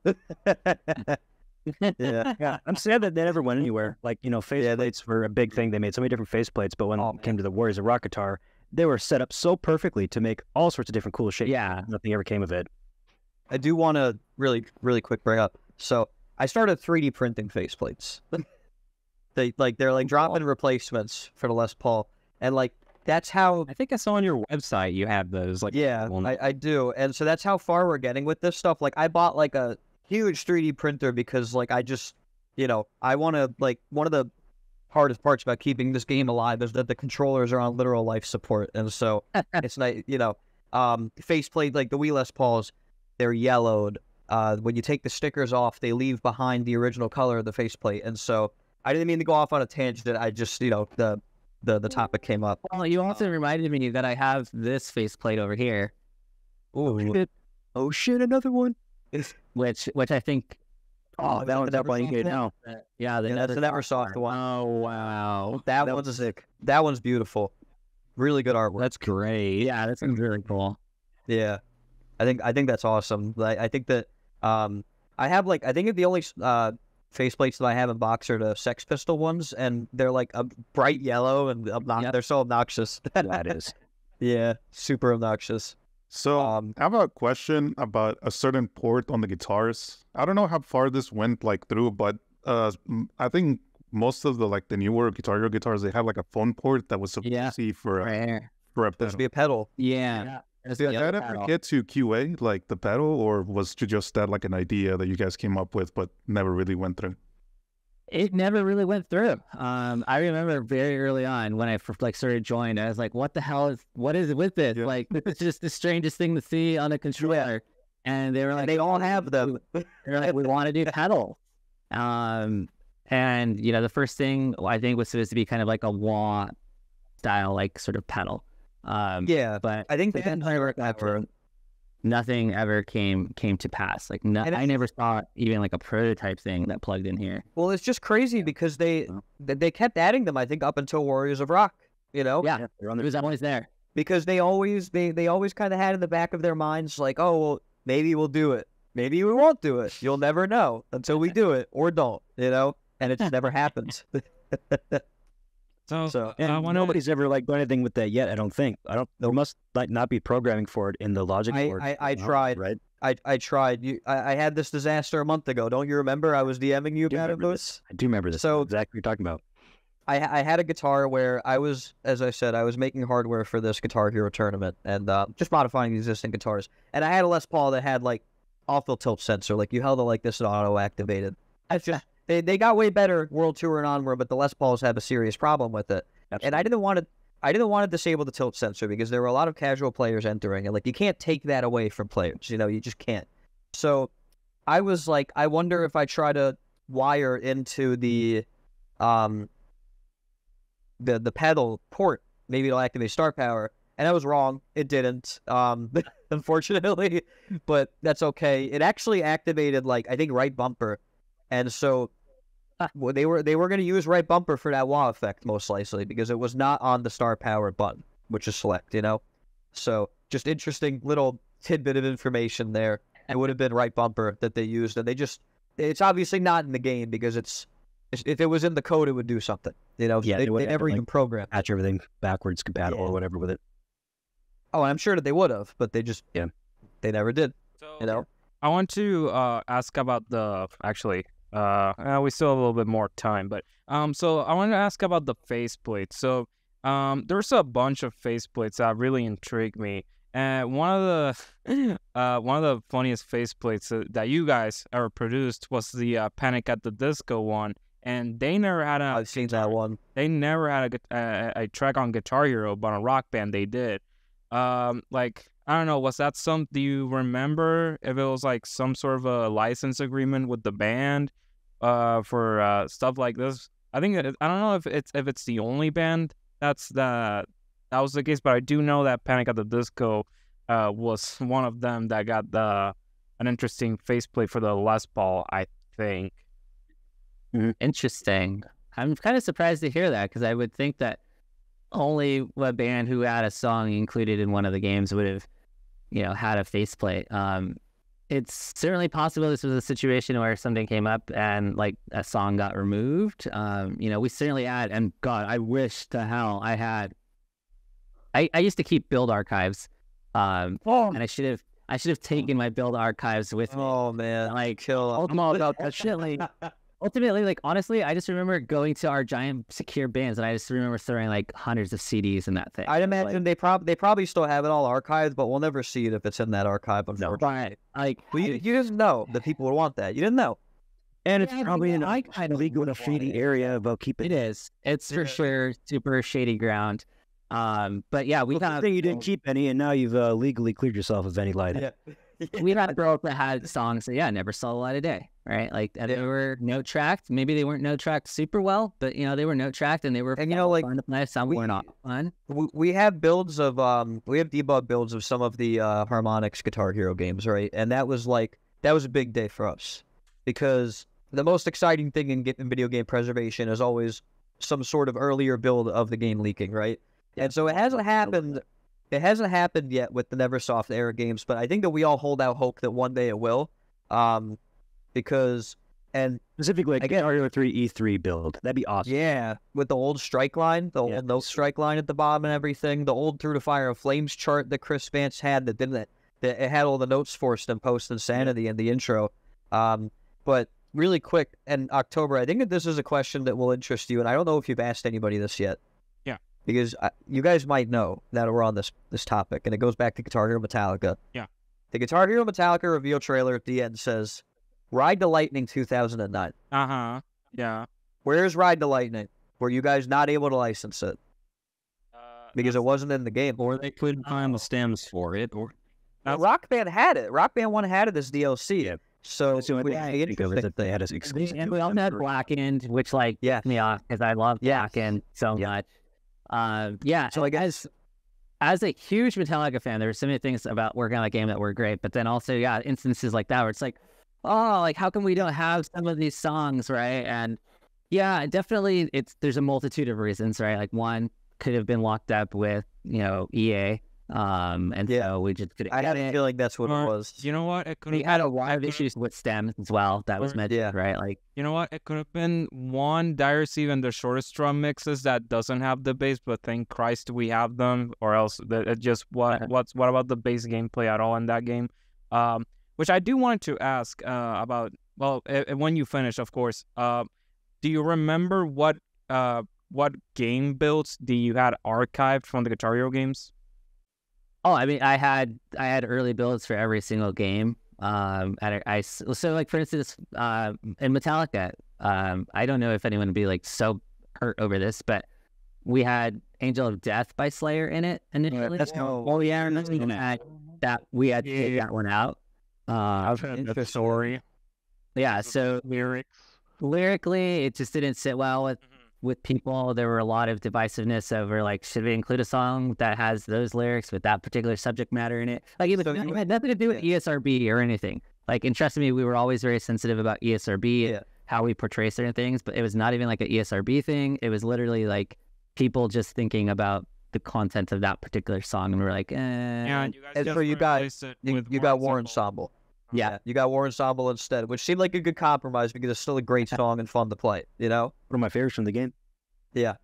My favorite thing is if you play the bass stem on that song, you can actually hear the bassist saying something, but you only hear it when the bass is playing it and the dB levels increased. I love that. Those are the best stems, when you can hear stuff in the background in the recording studio. And I'm sure you ran into that a lot, actually. Yeah, it was really cool. Like, there was one period of time we had on a shared network, right? We had access to all the stems. So, like, the stems would get dropped in like a local network folder, and one person on the team, he was like an intern. We had him go through and listen to a lot of the stems and like literally hand type the lyrics so that we knew, like, he go through and we'd have a full correct lyric sheet based off of what he's listening to in the isolated vocal stems. But occasionally I'd be like, I want to hear some crazy shit too. So I'd go in and I'd just poke around myself and I would listen to like isolated guitar tracks, isolated drum tracks and things. And it was a lot of fun, right? You gain new insight about the recordings because there's so much stuff that once the final mix is produced gets dropped or is like you overhear one particular thing. So I heard new shit in all kinds of songs that I'd like never hear in the final like version that you listen to on a record. So that was a lot of fun. Or your name's Jason Newsted on Injustice for All. Yeah, you can hear him for the first time. Yeah.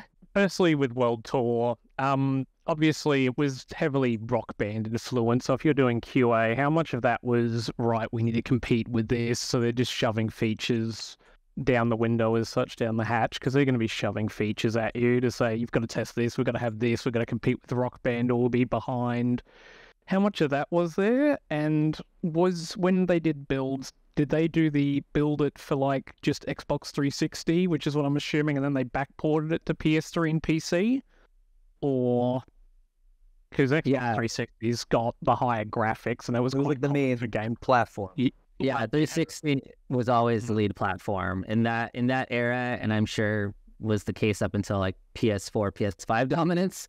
Xbox was always the lead platform on everything, and unfortunately, Wii or the Nintendo version would always kind of be like the somewhat like redheaded stepchild bastardized version, which that's kind of the flack that it would get, but it would also depend really heavily on the developer who would be given the task of porting the Wii version over. I've worked with Wii developers who were super talented, had a lot of really great ideas and things to like sort of change and improve on things. So super tangent, but like for instance, I also worked on Tony Hawk Shred. If you want to talk about another game that has hardware and huge failure rates, those skateboards were like I own one of them. But that Wii developer, they were really, really talented, and their Wii port actually, I think, surpassed the lead. Well, I mean, you had Funcat for GH3. I know that, and they did a good job. So but not much. Anyway, for the PS2 ports. They're kind of very rough after Guitar Hero 3 on PS2. So, do you have any other questions, Dragon? Yeah, well, PS2 as well would have just been PS2 sold a lot, and obviously Activision was a bunch of money. So, I mean, why would you not sell it for PS2? It was the best-selling console in forever. So, yeah, they were going to backport it for as long as they could, which they did. There's a rumor that I've read once, and it's drove me mental. They've said that there was planned to be a guitar battle in Guitar Hero Metallica with Kirk. Do you have any idea if that was ever light of day? Because I've read that once somewhere, and it's just lived rent-free in my head for about 10 years. So, like, similar to, like, the battles that were in GH World Tour? Like, similar to, like, Zach Wild and whatever for World Tour, yeah. So guitar duels. Well, I'm trying to remember if there was supposed to be a Kirk one. I certainly don't think it ever got past, like, a basic ideation phase, though, because there was nothing in the game, even early on, that had, like, a sort of can-created solo by him. But speaking of that, as far as like the rumor, I think that was just not really true, or maybe it only stayed within Neversoft, but I just certainly don't remember us ever talking about it, because I would have been hyped on that. I would have been that'd be cool. But like, for instance, the World Tour ones, for anyone who cares, I actually think that's better. But the Ted Nugent battle that's in the game is like different than an initial recording, and in my opinion, that whole solo stuff, it sounds better than what's in the game. And the other thing, I suppose, was with crunch time, how bad did it get towards the end of QA? Because I can imagine, you've talked about the game needing to be released. Obviously, if you set a deadline, you can't go back and go, oh, sorry, we want to change it. You get to that date, you ship it, and that's that. Yeah, crunches are definitely, I'm sure Mike and on the QA side, they were running 24 hours a day. Yeah. So there were 3 shifts. I mean, we were less efficient back then. There was a lot of automation, so there was a lot of manual testing. So there was 3 shifts, and there was always somebody testing a build at all the times. Usually the midnight overnight guys are like smoke testing it or just making sure it's not broken or anything like that. And when the build comes in, I'm never stopped on the builds. But I slept at the office. I wasn't efficient. Yeah, it wasn't efficient back then. Bring games. I didn't leave. You were one of those. But yeah, we were just dictated by the schedule. It is what it can't really. It was a norm back then, so it wasn't really anything crazy to me. It should have been, but it wasn't. So it was like, well, staying late. Nobody else. So it's my special thing. I get to do it. Nobody else gets to. Oh wait. I don't. Also. Oh, sorry. Go ahead. No. Oh, nah, I'm just going to ask if you guys also tested DLC, but yeah, drop your thing off before you forget it. Oh yeah, DLC, all that was in there. And this was also still kind of in the days where, at least for Sony, you couldn't electronically submit your games for certification to them. Like, you had to physically drop off stuff to Sony's office in the Bay Area. And I remember distinctly and Mike, I think you were on the call, or maybe it was Rosser and you, or maybe just Rosser. But basically, this was actually when I didn't leave the office for 3 days. We were running up to we want to submit, it was crazy crunch time. And I had a package. I had all the mastered discs and everything with me. I had a huge stack per what Sony required. I had controllers in my bag, all this stuff I'm taking to LAX, getting on a plane, and I arrive at the Sony offices. But before I step in, we already have a call amongst all of ourselves at Activision and everyone to have a final powwow, because at this point we are still up against a bunch of bugs that we're trying to be fixed and regressed and verified. And I had to sit outside this office while all of these guys were on a phone call, debating whether or not I walk into the office and drop off this package, right? Because it needs final QA approval. It needs everyone to basically say we feel confident in this. And I just think we're still doing, you're doing just standard software no or go calls. It's we should be doing it the day before, but we were on the thing because we have the builds, because you're testing in those time frames. You can't test everything within that small time frames, right? No, but you're hitting the main areas and the critical paths, right? So you're like, hey, everything basically working, the main critical stuff, and it's not breaking anything. It's not breaking the 360. No, like that. You're basically trusting the QA team and all the testers. There's a lot of trust going on. There's just a lot of trust. And everybody has to say each other. You fix one thing and another thing breaks. That's happened. No, it's just game development in a nutshell. Yeah, it's just a million things can go wrong. Yeah, my favorite thing is finding out, because obviously World Tour Definitive Edition lets us play on unlimited FPS, which is great in the world of 144 FPS and plus Mondas. That the sustain glitch actually doesn't exist if you play on higher FPS. The game works fine. It's just that the 60 FPS seems to break it from my testing, because I can't do Wait. You can't do the extended sustain glitch at a higher FPS? This is news to me. To my knowledge, you can't. I haven't tried personally, but that's right. But Alex and Mike, are you guys familiar with the extended sustain glitch? I don't even remember. Yes, assume actually no. My bread and butter. So what is it? So what I do, I go for the highest scores possible in every song in every game. And there's a glitch in the World Tour and beyond with extended sustains, which is, a sustain note and then another sustain note on top of it. Not a chord, but 2 individual notes, both sustains. If you hit the first sustain, let go of it before you hit the second sustain, you'll get extra points. So we'll just say that there's a beat of that first sustain before you hit the second one. You'll get all the points from that first beat as well as the rest of the sustain. So you'd get an extra 100 points or whatever. So in every song where there's an extended sustain, if you drop the lower sustains before hitting the top sustain, you actually end up getting more points than is thought to be possible. And on some songs, one DLC song in particular, the only notes in the song are these extended sustains. You actually get almost like over twice as many points as is theoretically possible without doing the glitch. So I've exploited that to great effect with all the songs, and it's awesome. I love talking about it because it's such a very niche, small thing that nobody really knows about, but I'm an expert on it.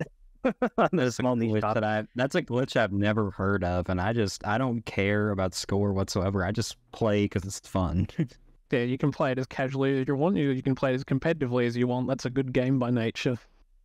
But yeah, what was the stupidest bug you've ever had in your QA testing? Because I'm sure that you've had some absolute howlers where you just sit there and you go, "How the hell has this happened?" Have you had any really bad bugs or anything that's just really broken? Question. I love a question like that. Yeah, good one. That thing. Remember in Guitar Hero 3, like something happened at the end. It would they had to fix it. I think Is it the infrared front end glitch? No, not front end stuff. I don't know if you guys know about software QA. So there's thousands of bugs in the code, right? So there's there's a lot of things wrong even with the ship product. Like from major stuff, like Guitar Hero 3, I remember like there was a corrupt save at the end when you beat the game. We obviously didn't ship with that, so we had to fix it. So to me, as like a project lead, that's like the visual stuff that's the most important stuff to me is those kind of bugs where it's gonna fail first party and stuff like that. So those were the kind of bugs that stood out to me, like little gameplay hiccups and like visual things. There was like tons of them. Alex knows T-Pose. All the models used to be broken. So everybody, nothing works, things like that. So that's the only thing I remember really is, something with Guitar Hero 3, you beat the game, it would corrupt the saves, but obviously they fixed that before it shipped. But the bug databases for these games, though, were massive, like just tens and tens and tens of thousands of bugs on like an individual game. And just, think about having like sift through all that and like pick out and prioritize what needs to be fixed. I remember though that the kind of like a ritual would be like we would print out and like take the best bugs or like the funniest things and like we would post it all over the hallway. Because sometimes bugs are also written insanely. Like the bug itself might not be bad, but like the bug write-up is like bad, and so sometimes we would do the life of the project, right? The life of the project, there's a certain point where as feature developers, it's like a tester can point out every little thing that's wrong, but there's a point where the devs can't do anything about it. They have to make a decision of what they can fix or what not. So it's kind of, remember, they would do bug cutoffs, right? Hey man, that point his finger's missing, or it's everything clipping through, like stuff like kind of like little stuff like that. There's a point in time where it's saying this product is, it tips the scales, right? There's too many of those. It's a bad product, right? There's little things wrong. But there's a certain point when you get into the end, like the last 2 months, where it's kind of like, is this critical path stuff? Is the game working? Are the major features working? And there's nothing obviously wrong, and you're trying to get that game to that healthy state, those last 2 months pulling through the stage. I think this shipped, but I remember there was a bug pretty prominently, I felt, where certain, you're playing a song and you hit the notes, and depending on kind of like what you do, like the whole fretboard on the screen would drop out. And so you would just have like the floating notes. So you wouldn't have like the cool fretboard scrolling artwork. Like that happened a lot in builds. And I also feel like that's the kind of bug that would have actually shipped. Because I feel like I've never seen it, so sorry, now you go.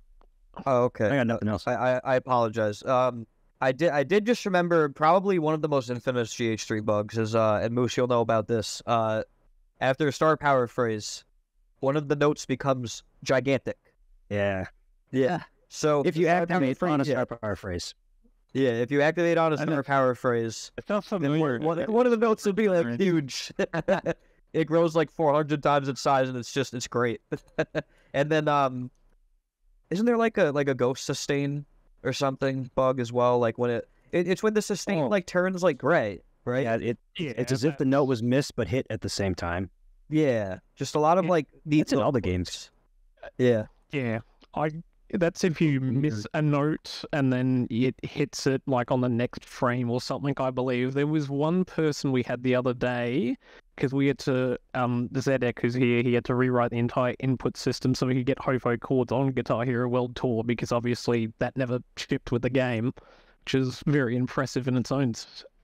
But somebody came in consistently going, why are all my sustains white? And they were able to just consistently do it, where they would hit it and then, so it counted as a miss, and then you'd go up by 1 for the note counter because it would hit it on the next frame. But so it would be a white sustain because it wouldn't associate a color with it because you missed, which is one of those just weird things that you can come across. But you had the Van Halen bug too with the sustains that I told Moose about the points. Yep. The technically being sustains, they're technically not. I think it used beat lines to see if a note was a sustain, and technically, if it was a sustain in terms of score, it counted, but it didn't count for, I don't remember what it was, but it was like half sustain, half not. It was, that did ship.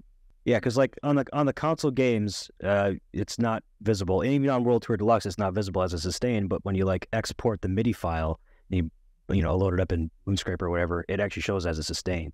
So like it is coded as a sustain, but the game doesn't recognize it as such. It was like a thing called whammy cutoff we discovered as well for things like that. For like sustains that were like too short to show up as like an actual sustain in game because there was an internal cutoff or something like that. Don't quote me on that.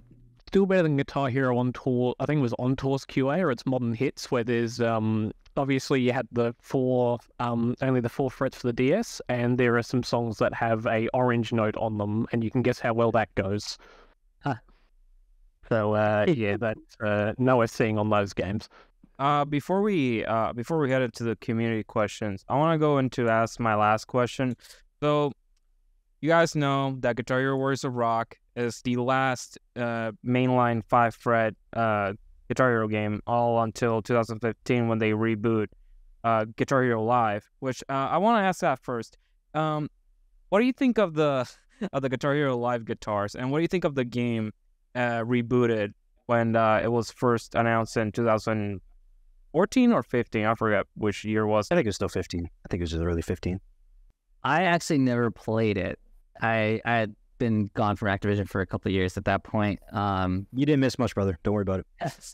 You see, the concept was interesting. And if I remember correctly, it was the DJ Hero developers who did Guitar Hero Live. Yeah, freestyle. Freestyle games, yeah. Those guys are cool. But yeah, everything I saw of Guitar Hero Live just kind of was not particularly interesting to me. I never even handled the controller, so I don't even know how it feels or plays or anything Not like good. that. It feels not good. I played it. I didn't like it that much. It's mechanically interesting, but I don't know if it's like in the vein of Guitar Hero. I think that's what a lot of people feel. Like it was a standalone product because you have muscle memory built up from the games you play and it's in your mind. So it was like, to me, it was like very, very different. I was like, this sounded Guitar Hero, and blah blah blah. I didn't like the hardware either. I think it was the second iteration of Mad Catz that was making it. So I don't know. I think it was a standalone game. Maybe it's interesting mechanically what they're trying to do, but it wasn't like really Guitar Hero. The Guitar Hero name didn't lend it. It didn't, because where's my 5 color buttons? Yeah, exactly. People who why is it black? prior, and they're like, oh, Guitar Hero, I like Guitar Hero, and then they get it. It's like, well, what the hell is this? I'm using 3 fingers, 2 rows of 3. That's silly. I'm not going to play this. And then it's like, where's my characters? I can't play as Judy Nails. Where's Axel Steele? It's just a video of these yahoos playing fake instruments to a fake crowd. And they're all You super kidding me? posed. Yeah. There's like 14 people out there just copy pasted in the crowd. Like I can see that. You're holding the same sign. Like part of the magic behind Guitar Hero was the world. It was the world really building cool behind it. Like beyond the gameplay. Like we have all these characters that, like Judy Nails. Like we, and like that. They took. I imagine whatever they did on live is way cheaper production wise than whatever. So in Guitar Hero Live, I've seen behind the scenes footages on Vimeo, and it's literally just these guys on the stage, and you have like a couple of people, and you have a massive green screen, and I'm thinking that the crowd way beyond either is just a copy paste of the footage or they're actually just CGI. And I understand why, because I think, in my opinion, I think they made it very interesting, for say the least. But it just doesn't feel like Guitar Hero at all. And even when if you were to play Guitar Hero TV, if you guys didn't know, it was literally like a streaming it's like a streaming platform where you could literally play music videos of songs and whatnot. They went shut down, and then thankfully they came back with GHTV Reloaded. Thank to those guys. Thank you to our community. Yeah.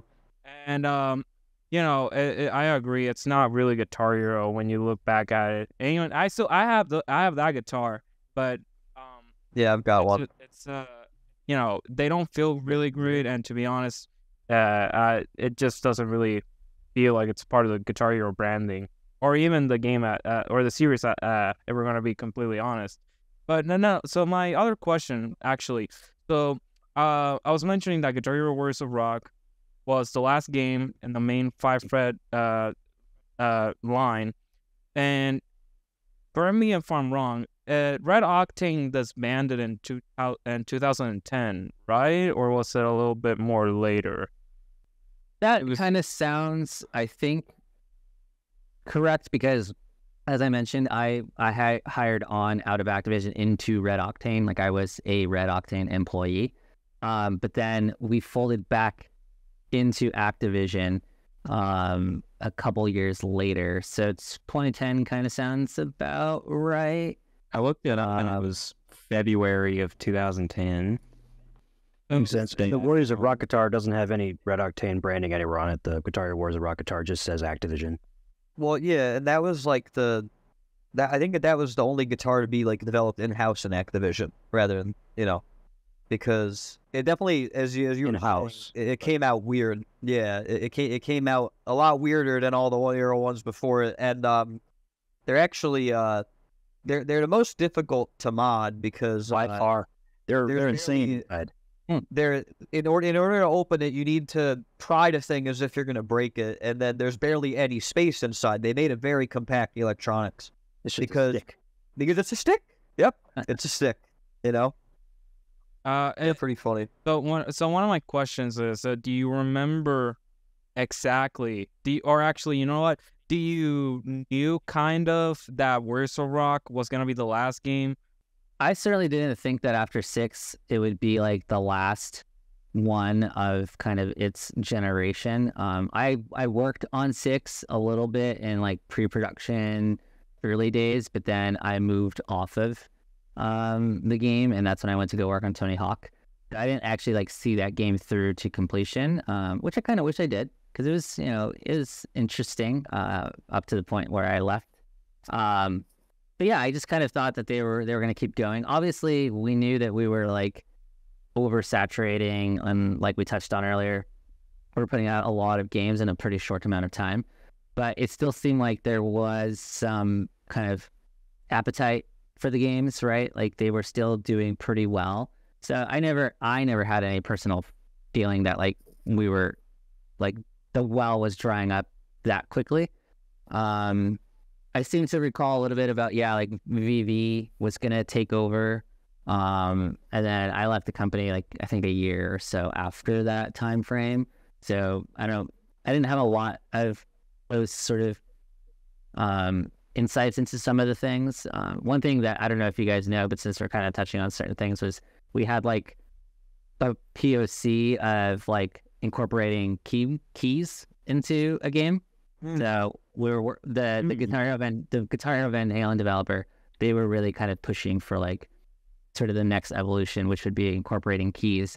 So they had some really talented folks there who like created a really fun like POC demo of a working game that incorporated keys. I thought that was really cool.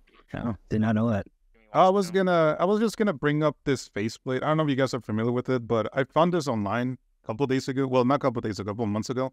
It's like a faceplate for that was made for World Tour. That it was like, it looks like one of the Jimi Hendrix guitars. Oh, he has one of those for sale. Yeah, I just sold it. Just Oh, you sold it. Okay. must be the Jimi Hendrix Monterey thing. Yeah, I've seen one. Yeah, we looked at it the other day. Yeah. Yeah, like I was like, damn, like they made a face fit for Jimi Hendrix. That's really cool. Yeah, that one's pretty rare too. Yeah, It's very rare. Yeah, I've seen it once. Not been able to buy it, but seen it. I had one last question, and I'm asking it on behalf of a friend because he was like, "Could you pass this off to them?" And I'm like, "All right, sure."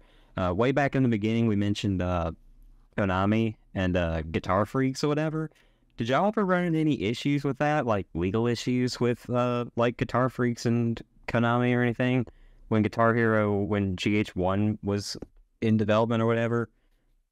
Well, so that predates, the acquisition of RedOctane. So any of that would probably have been better suited for the people who were like at RedOctane, even in the GH1 days. Which, by the way, I also have names for those folks if you guys want to try to reach out to them. However, so legal issues, I would say, did still persist, kind of like throughout the course of the franchise, from when I was on it. If I remember correctly, there were still some things that were being worked out with Konami and Harmonix when I joined the team. And obviously, as I mentioned, Gibson was also, there was a falling out with them and stuff like that. So like, That's naturally I think there's always going to be something like this that kind of exists in the world, right? Because like, yes, you are effectively taking what is a fairly unique idea and sort of copying it, putting your own spin on it. So yeah, if I remember correctly, there were some things well beneath the surface where we're trying to work out stuff so everyone's happy. Yeah, I was wondering because, Guitar Freaks was 99 and GH1 was 05. I remember going across something on Twitter, and it was a former Neversoft dev, and his name was like Gavin, and he posted a picture of this. Yeah, and there was this entire shrine of like drums and guitars all over the place. I'm pretty sure it was some sort of like of stuff to test with, but there was this one guitar that I noticed. It has a white neck, and the faceplate is black, or the whole body pretty much in general is white. And I'm just wondering, is it some sort of like prototype guitar or some sort of like stress testing? Because that's just one thing that caught my eye. I've never seen that. Really? No. White. Interesting. It's a very no. interesting design. Yeah. Looks nice. What if it was for a guitar villain? Oh my god. Any favorite songs that you've played throughout the Gear series? I really love Motorhead's Overkill. Yeah. I love that for both its drum intensity. I just keep like going. Marathon. Yeah. But also I love any song like also like Judas Priest Painkiller, where you have like guitar solo after guitar solo. So like you have a solo and then like you won't have a solo section, and then they're like, well, here's the second solo. Then that finishes. Then it's like, here's our third solo. So Painkiller, Overkill. Obviously anything Metallica like One or Dyer's Eve are awesome. A song that I'm really partial to, because I am like, I would say solely responsible for it being in the game, is Soothsayer by Buckethead. Really? That was you? My hero. I think the only person who so obviously Jordan was in GH2, right? Yeah. And, Buckethead was it's famous for that. I actually knew Buckethead a little bit before he became famous for GH2. So I knew his music. And at the time we were doing, I think we were working on some DLC stuff for GH3, and the album that Soothsayer's on, I think had only been out had been out very briefly or something. Well, yeah, I think it was only out for about a year at that point. But I remember I was listening to that album a lot when I was working on the Spider-Man 3 movie game. And I loved Soothsayer because it's so long and so crazy and awesome. And so when I joined the Guitar Hero team and we're just talking about stuff, I was like, we need this song in the game. For the Virtuoso pack, yeah. And the best songs for DLC in that game, for sure. I pushed it, and then we got it. That's awesome, man. That's so cool. Thank you very much for answering my question. It's funny that you mentioned Painkiller, because on the particular mix for Guitar Hero Van Halen, you may probably remember this, but the first part of the drums of the drum intro gets cut out. Do you know? Why is it cut out? I have no idea, and I hate it because I love that crazy blast. Yeah. That was like, how would not put that in? It was a mind-blowing decision. I think everybody would agree with that. And not to mention that, like, the whole chart of that song on guitar, I mean, Moose, you have seen it. It's not unfortunately, and you guys weren't charters, but like chart quality started kind of declining at that point, and then it came back up really well with Warriors of Rock and Guitar Hero 5. Yeah. But the more like spin-offs of the band games and stuff, like Metallica is okay. Smash Hits is considered the worst, unfortunately. But Beanox, if I remember. That was Beanox, yes. But it was Beanox, yes. I don't know what they were on, but but no, it's the drum intro is probably like one of the most infamous things from Van Halen. So October, that's a decision. Do you remember for Smash Hits, the 5-note? The thunder raining blood. The last note of raining blood. Yeah. Then and they put a star phrase. I'll say this: a lot of shit was raised about that. Really? People internally were getting a lot of shit for that decision, and they kept it in. Yeah, and so I love it with that 5-note chord at the end of Raining Blood with the star power phrase on it. Yeah. The star power phrase is like insult to injury. It's great. It's the last note of the song. What would you need at that point for? What was the complaints? Just like, we only have 4 fingers to use here. Why is it 5? Well, is that it or what? Well, I think some folks thought, maybe rightfully so, it was like the dumbest thing in the world. Like, and it was that. It's a gimmick, but everybody likes a gimmick now and then. Someone vigorously defended it. Others who had a lot of power were complaining and saying, this is dumb. We would have never allowed this had we at least been consulted or had any part in this, but we were not. Therefore, we're upset that this was allowed to get through and kind of tarnish what might be the reputation of other people and so forth. And yeah, it was fun. I had no proximity to that game, so I was not affected by any of it. I just sort of watched as a interesting bystander of like all that going down. I thought you could at least somewhat justify somewhat at least justify the 4-note chord at the end of Master of Puppets. Yeah, 4 notes seem to be okay. They did a lot of 4-note chords throughout their I guess Guitar Hero 3 is the first one that had it with Go That Far, and then I think all the way up till I think Warriors of Rock had one in a DLC song, but they're pretty rare, but they're cool when you came across them. So, okay, anyway, so let's start with the community questions. I want to first start with Frag. He's our main editor for these podcast sessions. So he asks, why did the Guitar Hero drums have a black 3.5mm port on them? The World Tour drums had one purple pedal port and a black, and the Band Hero drums had 2 purple pedal ports and still kept the black port. Was this an expansion port similar to the phone jack star power pedals on guitars? And if so, what sort of expansions were ideal or planned for drums? That was for the Rockband pedals because they use that different sensor. Oh yeah, wait, really? I didn't know that. I think so, yeah. Maybe. I can't say for certain. Number. But yeah. Okay. So the second question and the last one was. Second comes from my friend who sells modded guitars over at Grimm's Mod Shop on Etsy. His name is Grim Retro. Why were the different designs for fret buns, such as there being TG and non-TG buns? Why didn't they use the same fret design in all the controllers? I don't have an answer for that. I mean, we kind of touched on that earlier on, and like I just mentioned that, because they that was more hardware guys, I guess, and hopefully if you can get them eventually October, then we can ask the source, that would be great. Oh, definitely. All right, so I have a huge one from Digital Catcher. Thanks for the Q&A session, folks. for Alex, who worked QA for RedOctane, what was the experience like dealing with the many peripherals RedOctane had made for Guitar Hero? Well, for me, I was handling like production stuff, so I wasn't QA on the RedOctane side of things. I was like an associate producer on the game. But in general, like obviously, like we kind of touched on with the hardware, there was just so much of it coming in throughout the life cycle of these productions.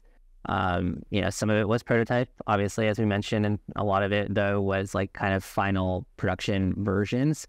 It really just really was all about though us taking the hardware that's shipped to us, playing it with the most recent version of the build that we're getting, and just kind of validating fun really, and making sure that like the games that we're putting out are hitting all the things that we intended for, at least like the milestones in the production life cycle. And just that, it's everything's kind of functioning at like on a high level. That's kind of like, that was like our primary concern. And then obviously we had so many other things that we're working on. Like, I think a lot of what I was doing, I was handling a lot of kind of like the run up to finishing a game, right? So like I was handling ESRB submissions and making sure that like stuff for marketing, all of our marketing plans, and working with the marketing team, anything like that is getting all well shaped, and we're plotting things and events that we're gonna staff and promote the game. So I was doing a lot of that kind of stuff as well. So in general, it was just it was kind of chaos, to be honest. Like as I think anyone who's followed the gaming industry as a whole could understand, that like these things they take a ton of people to produce. They are also like, there's always crunch because no one knows how to manage these projects effectively. So everyone suffers as a result of that. So you just add that on top of a game that's hardware based with all of its peripherals, and you just add so much more chaos to the mix. Oh wow. Okay, so the second question is, did the notable neck connection faults with the original Les Paul controller lead to the development within RedOctane for the new connector used in the World Tour guitar? That's a good question. Ooh, it is a good question. I think I only have like a really kind of far outside sort of perspective on that. I certainly recall conversations being had regarding the neck joints for the guitars, and kind of just over, again, all very high level, like, hey, we're going to improve things and we're going to do this kind of stuff, and just not being like super present and like fully aware of the conversations, but hearing certain things, like if we'd have a call about just general progress in the early days of creating the new guitars, it would just kind of be like, here's what we're working on, here's kind of like our intention.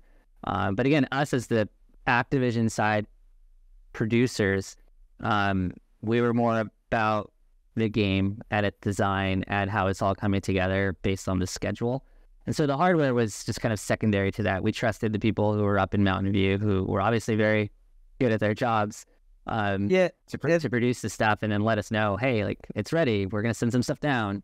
In all fairness to them, really quick, regarding the neck connection on Guitar Hero 3 guitars, which includes Les Pauls and Kramer's, because they both had a pogo pin system, they didn't know that over time that the pogo pins will wear out. I don't think that they knew, because basically what happens is that these pins get pressed really hard against these copper contacts in order to make an electrical connection.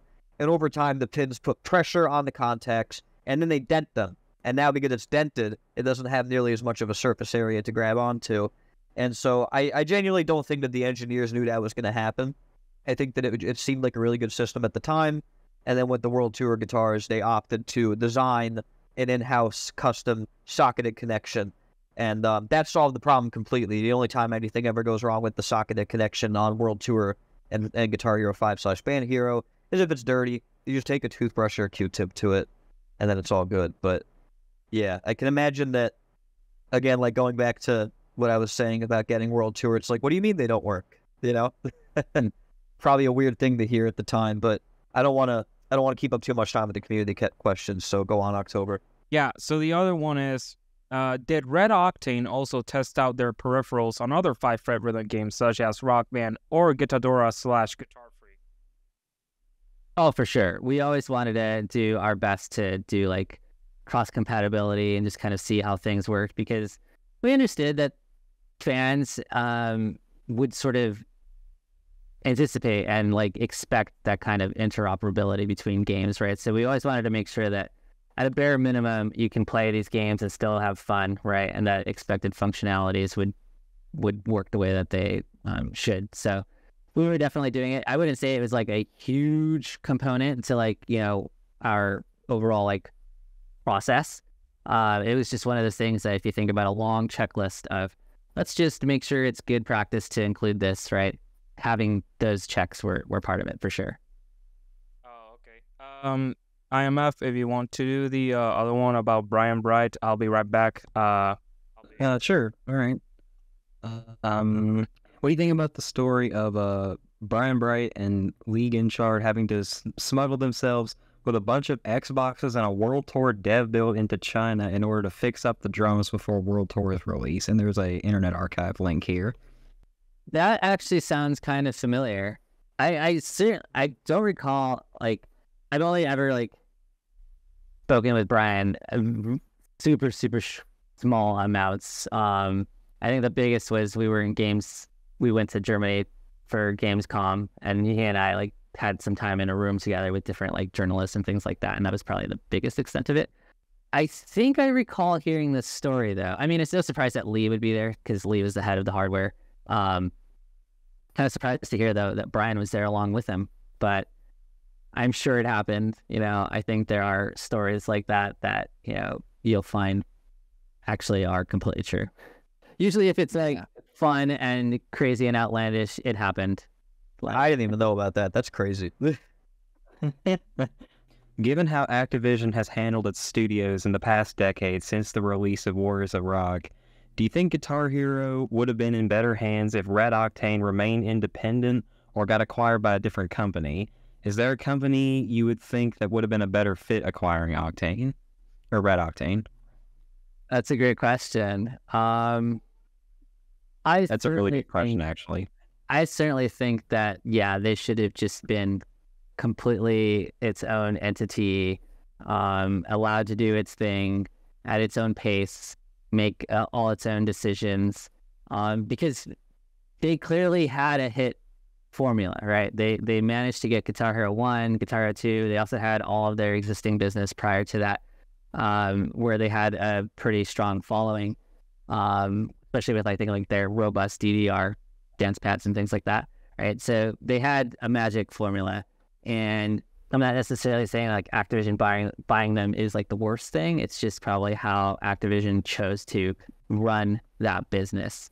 So yeah, I would say either they would have been better off completely by themselves and never having sold, or working out something that allowed them to be like almost completely operationally independent. And of course, I am on the side that would have been like, it would have been nice if Harmonix came along for the ride. Not to say anything bad about Neversoft or anything like that, but you know, you had also a developer who was really neck deep in music rhythm games who were producing the first two games and, you know, doing an excellent job.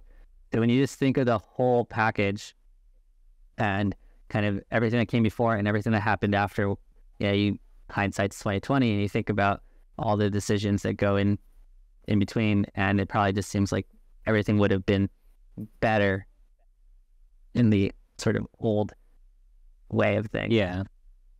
Okay. Yeah. So, I'll start. Okay, so there's the other section that Digital Catcher wrote. It's for Mike, who has worked on Activision. If you want, you feel free to answer what you can. What was it like coordinating with Activision's internal studios such as Beanox, Neversoft, and Underground Development on developing games for the Guitar Hero franchise? If by any chance you had any involvement with these developers that did the World Tour era games for Van Halen smash hits? Oh, it was kind of like normal. We just interacted with their QA leads and their Alex would interact with their producers, but they would have their own QA, their internal QA and their devs and their QA lead. So I would just basically interact with their QA lead. It was kind of like normal. Obviously, they reports, so we're working downwards from the 360 and whatever. So it wasn't anything out of the ordinary or special. It's just, we would just have daily meetings and go over bugs, and they want to know what's wrong with the main SKUs and what to look for, and would just give me reports on how the ports are looking, and we would do comparisons against the main SKU and things like that. But like a normal working relationship, we're just communication every day. And I was just talking with their QA lead, so Alex is probably talking with their producers and stuff. So we know more on that end, on that relationship, but it was always good for me. We had a good working relationships with all the studios doing ports. All right. Looking back, would limiting the amount of Guitar Hero games released in the period from 2007 to 2010 and focusing on DLCs like Harmonix did have helped keep the franchise alive longer? Hard to say, right? I think there's definitely a case to be made for something like a Guitar Hero Metallica existing. A Guitar Hero Aerosmith, a Guitar Hero Van Halen, a little bit less so of a case to be made, I think, and maybe could have just done with like DLC packs and so forth. It's just, I think the economics of it all and how certain people perceived like the notion of these kind of like, well, it's called Guitar Hero. There are plenty of Guitar Heroes in these individual bands that are legendary. Maybe we should center a game around them. Like, again, not the worst idea in the world, but I certainly think that there should have been a little bit more of a sort of deeper dive into like, okay, like, is it possible that we could have just done something really great as DLC to get some of these sort of ideas across to the customers and not have them, have to buy a $60 game 4 months later to basically just play more, charted songs when the thing they're into is more than likely just the charted songs and less the pomp and circumstance of a, animated Steven Tyler or, something like that. Yeah, and to this day, Harmonix is still releasing Rock Band DLC. I think they have somehow more than 2,000 songs, maybe. Yeah. And Guitar Hero is just 900 songs. Maybe you can correct me on this move, but they're literally it's like 900 songs, I guess. But only DLC or just songs included in general? All DLC, I guess, if you want to count it. But it's very small compared to. It's about 500 DLC songs. Oh, 500, yeah. So, it's a huge, small amount of DLCs. And I really would have wished they got it to more, at least on Warriors of Rock. But, oversaturation always kills whatever. So, okay. Real quick, it's kind of insane to think like, oh, there's 500 songs. Man, wish there could have been more. It's still a crazy number. 500 is still amazing, and especially in such a short time period, right? Yeah. Guitar was like releasing DLC in 2007 through 2011, so 4 years. And Rock Band's been releasing DLC for 15 years plus. Yeah, which is nuts. Maybe like nowadays, like most games, there's a lot of games as a live service. The current environment of the game industry. Maybe if Guitar Hero came up in that environment, it would be different. Yeah, games are structured now. Like the bigger games nowadays are like structured like that for constant support and DLC. And you design multiple versions. They came up in a different time. Yeah, maybe even Guitar Hero Live was kind of similar to that too, like more of a live service type game. Yeah, they didn't do it well. HTV did not do it well, but the idea I think is solid. And if they do want to make a comeback, I mean, I know Phil Spencer of Xbox is bring back balls in their court, right? Yeah, I feel like there's a spot for look at Rock's climate, but I mean, I think it would garner attention. It depends what what defines success to them, like what kind of market they want. I think there is a market for it, and whatever they decide, whatever they if they say have to make this much money or we're not doing it, okay, that's valid, but it kind of sucks. But there's a market there. Whatever they decide is value, I think it will stay around and succeed. something has to define succeed at that point. But There is a little bit of a sort of new renaissance in terms of like guitar heroes, especially since like the early days of GH and even like since Guitar Hero Live sort of went defunct. You have people like Tim Henson and Polyphia. You obviously have Toast Fosse and Animals as leaders. Like you have all these new like guitar heroes who are making insane guitar music that like, yeah, like Mike is kind of saying with the kind of new climate of the way games kind of come out as these sort of like live services, like maybe there's a case again to be made to resurrect it, but do it right? Like really focus again on what made Guitar Hero super successful in those early days. You know, Phil Spencer wants to do it. He wants to, you know? And it's like the prime example with Live was like I think they learned the hard way. Don't monetize at the high hell. Yeah. Oh, that's just the beginning, my friend. They're gonna monetize it to even higher hell if it does come. Oh yeah. That's just unfortunately modern AAA. they're gonna monetize it, but in a different, more efficient way. They're gonna be. I mean, look at Fortnite character skins. You can buy like a character skin for what, $20 or something like that for something cool and crazy.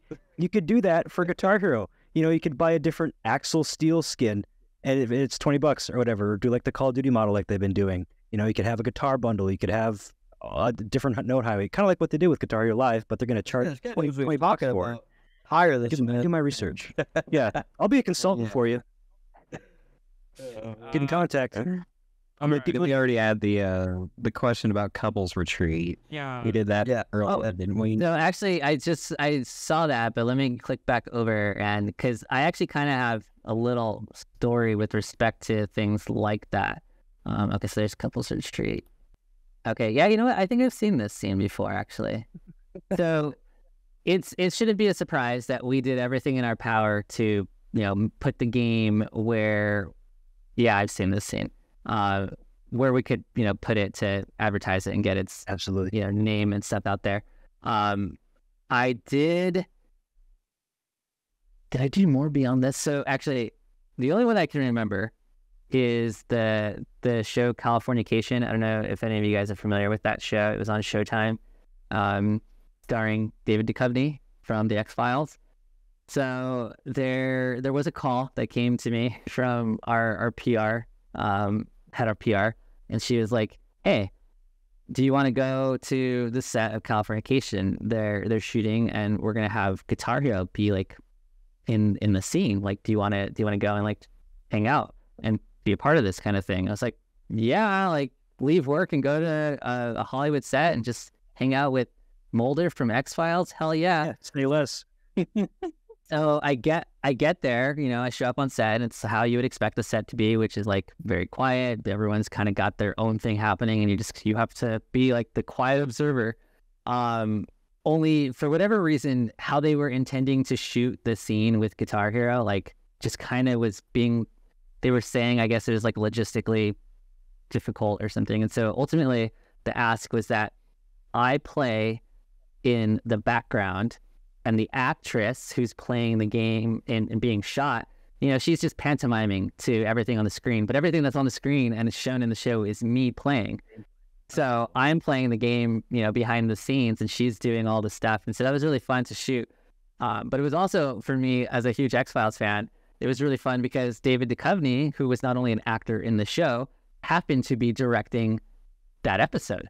So David Duchovny is on set calling all the shots. And I got introduced to him and everything like that. And so we had our whole little plan. And here's David Duchovny like calling action on me, right? He's like, "Alex, action, play." Like, "All right, Alex, cut, stop." So it was just like really like a weird, surreal moment for me, of which a lot of things happened. Working on Guitar Hero, like there's so many surreal moments because I got to meet some of my rock icons, and I'm just walking into a regular ass room. Holy shit, there's like all of Metallica right there in front of me. Or I walk into a room and holy shit, there's all of Van Halen in front of me. Yeah. Like this is just such a crazy thing to be a part of. And like forever, I will always cherish that and like have that like as a huge part of like my memory and fondness for working in gaming. But yeah, going back to the couples retreat, just wanted to share the little story of like, hell yeah, like I wasn't on that one, but the expectation sometimes was go and do this random ass thing for Hollywood. Like show up and you're now a part of something really crazy and unique. Yeah, that's so surreal. You know, you're just working in at a game studio, and all of a sudden now you're like in a movie just because you worked on a game that's in the movie. It's popular. It's, you know, obviously Rock Band was doing the same thing because they got their Rock Band thing famously in the Paul Blart movie. Yeah. I love the behind the scenes of that one too. It's the only one I can think of though that had Rock Band like that. I'm sure there was more, but Yeah. Anyway, so the next question is, it is well rumored that licensing Michael Jackson's songs became very expensive after his death in 2009, and maybe why Beat It from the World Tour setlist cannot be exported into Guitar Hero 5 and Warriors of Rock. What other artists whose songs that have been featured in Guitar Hero in the past would be too expensive to license in modern Guitar Hero game today? That's a good one. That is a very good question. And I would not be surprised if, yes, that is the reason why, like, the stuff's... So, I did a lot of handling the processing of things, like the payments for song licenses. So, like, I saw all the contracts for songs and, you know, got everyone paid for, you know, publishing rights and, what was it? There's publishing and I think master rights. I forgot which ones they are, but basically there's two sides that you're paying out usually. But we paid a very flat fee, which was like a standard, I believe, a standard industry fee. So no one song, except for really, really special circumstances, were actually particularly expensive.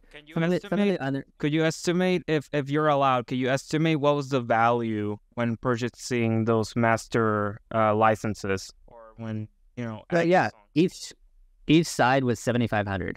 So think of most songs that you're seeing we paid $15,000. There was in the contracts a really, really, really small amount of, like, you know, pennies basically for like each copy of the game sold. Like that would also be seen as a return. But yeah, the songs themselves, excuse me, or basically $15,000 in total for the two sides that we had to pay out for any particular song. So yeah, again, not really particularly expensive, really, when you think about it. I do believe, if I remember, some songs, depending on the ownership rights, did have a lot more kind of at play. So if I remember, some of like the Jimi Hendrix stuff, his family controlled and owned. Yeah, that would be expensive. There was a lot of costs associated for Jimi Hendrix stuff. Tool and World Tour would have been expensive. And yeah, actually, if I remember, if I do remember, yes, there was. Obviously, we had a bigger deal with Tool because they were sort of like an experience within the game. There was definitely a higher cost associated with that, I remember. There was another one like Ecstasy of Gold in Metallica because, you know, they famously come out to Ecstasy of Gold in their live shows. So we wanted to make the experience be really great. So we wanted to also have Ecstasy of Gold. Ecstasy of Gold, I believe, was actually a flat fee. So we were just told, like, you know, we don't want a royalty for, you know, any copies of the game, but just give us like $50,000 up front and, you know, you can use the song. So that's another example where, you know, we had a fairly limited use of something. And instead of doing the typical $7,500 for the two sides of the publishing and rights, that we would just pay the owner a flat, you know, higher fee for, you know, unlimited usage. So, dumb question, but do you guys ever get discounts when doing these purchases for these songs? Or will there always just be, okay, it's always going to be $1,500 retail or whatever the original price would they would ask for? 15,000, you mean? Yeah, 15,000. Sorry, my bad. Yeah, I think that was just like an industry standard fee. So unless we were working on something like the Guitar Hero Van Halen deal, if I remember, that was obviously a big contract. But I think with that came some, like, the band was willing to work with us on some of the financials for things like music, right? So, like, yes, you could probably say we might have worked out some deals, but we also had to, like, make concessions elsewhere. For instance, like maybe a higher royalty on a per disc purchase versus like paying a higher fee on the songs immediately up front. Things like that. I don't think it was common, but I don't think we didn't do it either because I remember seeing different cost structures for things. Funny that you mentioned that it's all based per disc sale, because if you pre-ordered Guitar Hero 5, you would get Guitar Hero Van Halen for free. I don't know how much that would. I got that. I don't have my thing anymore. Please. I don't know how much that would affect, but see, Yeah. I mean, that was that whole situation was completely jacked up. Really? You know, because we had a developer who worked really hard on Van Halen, right? And then and you have this decision that gets made so high up the food chain of like, well, we're just gonna kind of make your game a freebie to this like thing here. Like, I mean, we were all like kind of stunned and very like taken aback by like, what the hell kind of decision is this? Like, Yeah, that would feel like a real insult. you know, it was absolutely insulting. Like, as someone, I worked on that game from beginning to end. Like, I was insulted by that because, you know, it was a fun game. I like Van Halen. Like, Eddie is obviously a freaking god. Like, it's a game that people put a lot of blood, sweat, and tears into. And People wanted Eruption for years. So you wanted to play Eruption. Eruption was a very popular custom. No, you know what? Yeah. You know what's really messed up? Because World Tour, Metallica, Smash Hits, they have their own exports. Not all of it, but a good majority. But Van Halen never had an exportable until one of our communities, Addie Mills, actually ported Guitar Hero Van Halen to Warriors of Rock, like all the songs. And for me personally, I think that's actually like a spin in the face. Like, you work really hard for Guitar Hero Van Halen only to make. And now we're all stuck on that game. It must have been in the fans though, because there was like a Van Halen image in the game files, like, you know, like for Warriors of Rock, when you have the imports, it shows a little World Tour thing or a little Metallica symbol. There is a Van Halen symbol, so it must have been in the plans at some point, but it just probably never came to fruition. Yeah, My theory, at least. Either that or just tons of leftover content. You always build over old content. So, Yeah. could it just been left over as well? It's like how if you look through per se like Guitar Hero World Tour game files, you can still find remnants of Guitar Hero 3 left in it. Yeah. It seemed like a lot of it. You see some Metallica references too. I really want to go through and open my like exported email file to like try to dig up all these communications, because I exported like a 5 gig Microsoft Outlook file of all of my emails, which obviously have all this correspondence, right, talking about some crazy stuff. So I need to like go and crack that open. And Yeah, you should definitely do that and not share with Naiva, for sure. Okay. I'm on a Blu-ray just because I have a photo of me and Metallica together from the mocap. Yeah, that's awesome. And it's That's amazing. dropped in this so cool. freaking Outlook data file. I'm like, that's my Metallica photo. I want to get that. Get it free. Get it hung up on the wall. That's amazing. I all love that. I love unused content. My favorite types of content. Always the best. Okay, so the last question from Digital Catcher. This is for both of you guys. Also a bit of a loaded question regarding Activision. Do you think the company, especially with the impending Microsoft acquisition, would be more cautious of what artists and bands they would spotlight as guest acts and or band-specific games if Guitar Hero were still made today? Especially considering the controversy some artists featured in Guitar Hero have been involved in the past decade since Warriors of Rock's releases. And it's obviously referring to the Kurt Cobain and No Doubt lawsuit that happened all those years ago. I think that's pretty interesting.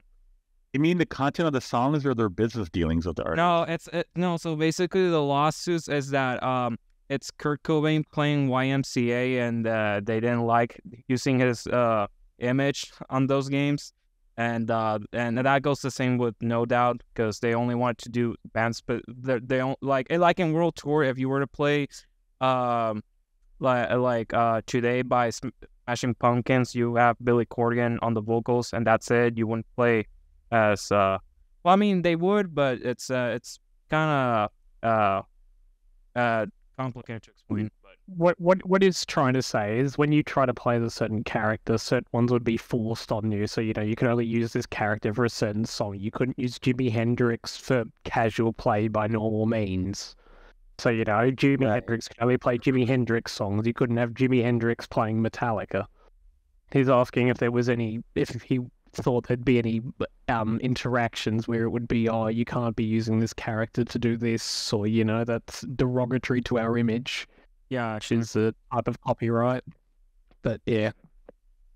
I certainly think that one of the things that whoever would be working on this now, I certainly think that like they need to be like less shady and more upfront about those sorts of things. Because if I remember correctly, like these issues that came up with like Kurt Cobain and Gwen Stefani, like those are kind of born out of the fact that like it was just information that was omitted, right? Like, you know, not informing performers of like, hey, here is all the possibilities for like the usage of your likenesses and so forth, right? Like, and it wasn't like meant to be devious. I think people genuinely just didn't have it at the top of their mind of like, hey, like things like this could happen and maybe someone would have it take issue with that. So they just never thought to raise it. So I would certainly hope that whomever's put on these things is like does more due diligence in kind of informing people of like, hey, unless we are. Also, I think the thought was back then was kind of like, unless we are instructed by someone, do not do something, then we're going to just do whatever the hell we want, which is also like a shitty mentality, I kind of think, right? Like it shouldn't necessarily be entirely on the artist to say, I only want to ensure that like my likeness is used in this manner. I understand though that maybe the expectation is like, yes, you as the person should be the one who tells us like what your wishes are. I just think there needs to be some mutual respect both ways. I think when creating those sorts of deals, I also think though, like, I mean, in a Activision that's still led by its leader who once said that he likes to instill fear in his employees because he thinks he gets the best out of us. Or at least back then he did think that. I think he kind of doesn't care how he operates. He just wants to get something cool out and make money. Well, theoretically, that certain somebody may be gone in the coming weeks, months, years, whenever the Microsoft thing goes into fruition. Yeah, Allegedly. So, Allegedly. So our next question is from Tanister. He asks, where did the slider idea came from? Was there any bigger project for it originally? The slider always felt incomplete, quote unquote, for me, as it felt like it originally had a bigger place in the gameplay, but it got half scrapped due to the hardware limitation. Reminder for those who don't know that controllers on Xbox have a limited set of available inputs. Yeah, I don't know the genesis of like who had the idea and like why they thought it would be a major improvement. Again, if you can score getting Lee, I'm sure he will tell you it was this person or it was me. Yeah, not entirely sure. Okay, that's fine. Because Hex kind of had a similar thing in his question I'm seeing about the slider bar. I don't know if he saw that October. If you actually read into it, he had I'll read this one. Yeah. Hex asks, if you had to choose the style of a guitar, so like the SG, Les Paul, etc., and make it into a controller, what would it be? And did the idea of the slider bar come up as from the Rock Band solo buns, where it's like near the strum bar, or were you guys working on it before Rock Band happened? Ooh. Okay, so as far as guitar, well, so the Explorer is one of my favorite shapes. As a Metallica, James Hetfield fan, I love his Explorers. I would probably want a guitar controller in the exact sort of replica of his Injustice for All era Explorer, which is famously, I don't know if I can say the F word, but it's Eat F. That's his famous one. I love a guitar controller like that. And actually, a good question about the like again, the sort of origin of the slider bar, I completely forgot about the Rock Band solo buttons higher up on its neck. And Yeah, they're like little teeny buttons. yeah, I not to say that, we took inspiration, but I would assume that if they were first to launch, and I don't remember the dates on, when their controller introduced it, it's probably strong to say that, there was some, influence there, right? Like, but maybe, hey, take something and do it better. Again, I don't want to speak for Lee and the rest of his hardware team and how they ideated on things and sort of took inspiration from real world, but also maybe competitors. But I wouldn't be surprised, right? Everyone takes things and inspiration from elsewhere, even in songwriting, as we see with people suing each other saying, "You stole my song." That is a very, very big rabbit hole. I will say, though, the slider bar being certain sections where you don't have to strum, and the tap being on, and the solos on Rock Band, the high on the notes, obviously you didn't have to strum either. That was also, if you were in a solo, you just press the buttons, so it was very similar. So I'd assume it was inspired, but yes, being able to strum with the slider is always a forgetting thing. I always found that cool. It was just something fun to do every now and then. Yeah, so the next question is from Logi Saris. When Guitar Hero 3 was in development, was there a specific reason in making the Kramer Striker guitar instead of adapting the Les Paul for PS2? Oh, that's a good one. I've always wondered that myself. Why PS2 had something different. That's, you know what? That's a good question. I'm not entirely sure as to why that happened. The only thing I can think of is incentivizing picking up the PS2 port at all for something slightly unique. A good point. Thoughts like that were definitely prevalent within the company, 100%. for sure. So I'm quite sure that is like, that's very good. I guess that's why. You could kind of say the same thing about the Explorer as well. Because it's like, oh, why should I pick up Guitar Hero 2 for 360? Oh, well, we have this cooler Explorer controller instead of the SG, 10 new songs. And about them. Yeah, oh yeah. And DLC. Great port. So that's just my guess. Okay, so Akiba here asks, is there any concept art for a guitar controller? Pretty sure there's actually a lot of variant that you guys wanted to make. Hardware guys will probably have that. Yeah. I'm because something like that would not necessarily not have come across my desk. I just don't have like a strong recollection of it. Because concept art in general, though, like whether it would have been for hardware or the games, like I feel like the concept art for games were probably leaked a ton, but I'm sure I have some kind of a document somewhere that has stuff. I can try to find that, but you might have already gotten that from the Neversoft guys you've spoken to. Maybe not. Not as far. So, but who knows?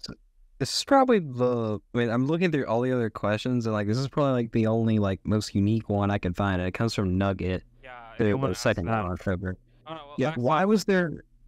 Do you want them both? Do you want to do the second or the first? I'll take the second. You can do the first. Okay, so Nugget asks, the Wii Les Paul feels much cheaper and more flimsy than the PS3 and the Xbox guitars. Why is that? Does it have to do with the Wii controller needing the Wiimote?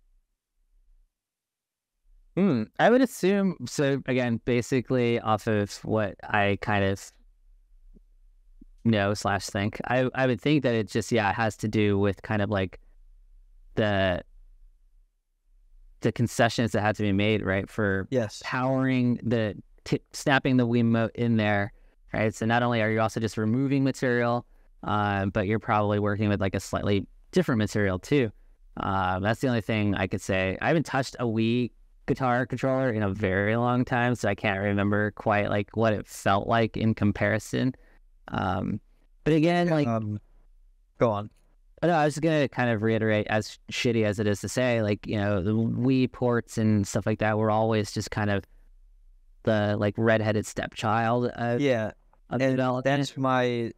that's kind of my, again, like another theory, just from working on guitars so much, that the Wii was seen as more of a toy, you know, and I think that they decided that, hey, I mean, you look at like a Wii Les Paul in comparison to a 360 and PS3 Les Paul, like, you know, the faceplate is white instead of black, and yes, that made it unique, but it makes it look more like a toy, you know, in my opinion. It definitely makes it look more like a toy. The buttons are 3% smaller, and they're easier to press than the 360 controllers. Buttons are better, actually. Yeah. More like they're better, but again, I think that it really feeds into my own theory that they wanted to modify the controllers to maybe market a little bit better towards the demographic that they were facing with the Wii. And then the 360 ones were maybe electronically more refined than everything, and a bit like grittier with the all black look of the Les Paul and everything. But you know, I mean, October, like if you end up getting in touch with the hardware people, like, you know, hearing their perspective would be amazing, because I'm sure that there's like a mountain of stuff to uncover there, and like the internal workings of all of that, you know. But yeah, Wii guitars are just, they feel more like a toy. Yeah, I to think 360 later on in the development, it wasn't in Guitar Hero 3 or Aerosmith, anything like that. Maybe in World Tour, but for the Wii games, they started implementing features that would be able to communicate with the DS, and you could do different things. Yeah. I know for sure Band Hero had that, and I think Guitar Hero 5 had it as well. I never played them, but I've seen gameplay of it, and it just looked like, you know, pandering to kids type shit. It wasn't Guitar Hero anymore. It was like, well, it's more along the lines of what the DS games did as well. Those are more toy-ish kid games. yeah, and I had later on. Yeah, I just got done playing. Yeah, I think you have a good point there, though, where the Wii was just kind of treated differently because it had a different demographic of people that would be most likely buying it and playing it. Yeah. Speaking of which, I just got a notification from your channel. You already our Band Hero DS. Yeah, I did. Yeah. Hey, scheduled uploads, baby. Every day too, baby. So the second question Nugget had was, and this I thought was a very good point. Why was there no official guitar controllers made for Guitar Hero Metallica or Van Halen when Guitar Hero Aerosmith got its own Les Paul? Brother. It was the Metallica one in the box too, but yeah, I mean, as far as it would have been awesome to try to work out a deal, like especially on Metallica, I think it would have been cool, similar to like how we had Gibson stuff. I think given that Metallica are ESP artists, and I think ESP guitars are awesome, I think it would be really fun to try to like get some kind of an ESP deal going in there and create a little bit of a special guitar branded with them. Yeah, and as shown, you know, Van Halen, I think really kind of we felt this was like the best we needed to do, which is just this. Which I honestly think is awesome. Like this was, it is. It's so cool. I would have loved to see this go into mass production. I think the problem is that nobody bought it. To be honest with you, that's probably good. Well, I got it for free. Yeah. I have no idea how. And then the order bonus. The Metallica faceplate is, for whatever reason, significantly more common in Europe than the U.S. We don't know why. It was only released in Europe. The bundle with the guitar never released in the United States. So that's why. So I don't know if you I had that bitch imported. I did it. This thing too. Yeah. Does your Metallica thing have because there's a misprint on early box? No, mine doesn't. I think it was with it was Leonard Skinner. It was still wrong. Yeah, it's still wrong. Yeah. And mine's correct. I might have that because I got Metallica on release day. I think it only affected like one console variant, if I'm correct. Might have been like PS3. I might be making it up too. I don't know. I don't remember. It's certainly possible. Okay. I do remember hearing about this. So to finish off with this session, I want to combine these two youth versus questions. So I'm just gonna start off with this one by Sir Louis von Anthony II. I have a small question. What was the Guitar Hero controller which was much more difficult to do? And the other one from Slam Dunk Fanatic. What's the best Guitar Hero guitar model you guys made in your own opinion? Yeah, I still think it's the GH4, GH5 variant. GH4 one. Yeah, it's the most robust, I think. It is. I think it strikes a really great balance in form and function. Yeah, Yeah, Booth generally, Les Pauls. Yeah, I'm a Les Paul guy through and through, but don't get me wrong, you got to do a little bit of work to make them nice and perfect. But You do. generally, if you just buy a Guitar Hero 5 guitar off eBay right now, 15 years after it's produced, it'll just work. Yeah, they work. It's fine. And the irony is that the only air guitar that I can confidently say works 99% of the time used is the SG, the Red SG. I don't know why. I think it was just really well engineered. Not that the air guitars aren't, but the problem with the air guitars is like the Les Paul introduced the pogo pin system, neck connection problems, overstrumming, and then by GH5 they'd really fixed all of that. You know, they'd really fixed all of that at that point. Like, it still used Alp switches for the strum bar, but the ones that they used were much higher quality as far as I could tell. So they really didn't overstrum. Like, there was a guy that entered the Guitar Hero tournament recently. He had his original Guitar Hero 5 guitar, and he used it for the tournament. It still works after all these years. It's just amazing, you know? The imprint. And I would think the most difficult one was probably Warriors of Rock. I just, again, from a, like, just complexity standpoint and, like, why it was built that way and everything, I would think that was probably the challenging one to build of all of them. Challenging for modders, too, so I'm inclined to agree. I'm inclined to agree, for sure. Getting it open is just, you know, like, it's like they appled us almost. Like, they don't want you to open it, you know? Even trying to open the Warriors of Rock guitar to change the batteries is annoying. Yeah, or try to get, like, the Wiimote in. Yeah, it's a pain. Yeah. Pain. It's crazy. I have one, and eventually the spring for the battery compartment broke, so you can just take the whole dang thing and slide it off. Oh, man. And a lot of people complain about the strum bar being super thin as well. That's a preference thing, but it squeaks all the time. Squeaks. It does squeak. It squeaks a lot. Well, if nobody, I think that's all the questions there. If that's all of it, then thank you, Alex and Mike, for joining us. For this time. It's been very incredible learning about your guys' experience on RedOctane. Before we go, do you want to promote what you guys are doing right now, where you can follow on your socials, where you can keep up to date with your lives, if anything? I mean, I wish I had a cool life that I did stuff like that for. Oh, man. Sadly, I don't. Pretty cool. You know, My Paramount Plus. Yeah, I mean, pretty much. Paramount Plus, give us your streaming money. Yeah, but obviously I work for Paramount now. I've been doing video streaming stuff. Yeah, I don't know. For me, this is an exciting part of my career, is working on this kind of stuff. And I do have a very, very soft spot for gaming as well. Who knows, maybe someday I'll return to it under, like, my own crazy idea for a game that I'll get off the ground myself. But outside of that, I just can't think of any reason why I would. But yeah, no socials. I mean, I have some socials, but they're not interesting. I don't post anything. I don't work in the game industry anymore either. I don't use social media either. If anyone wants to make a really awesome offer on Guitar Hero, at him and hold that, you know, secure the bag, man. I respect it. I totally respect it. Yeah, it was awesome seeing those on eBay. Yeah, like you said earlier, I scour eBay daily for Guitar Hero stuff because I'm a big collector.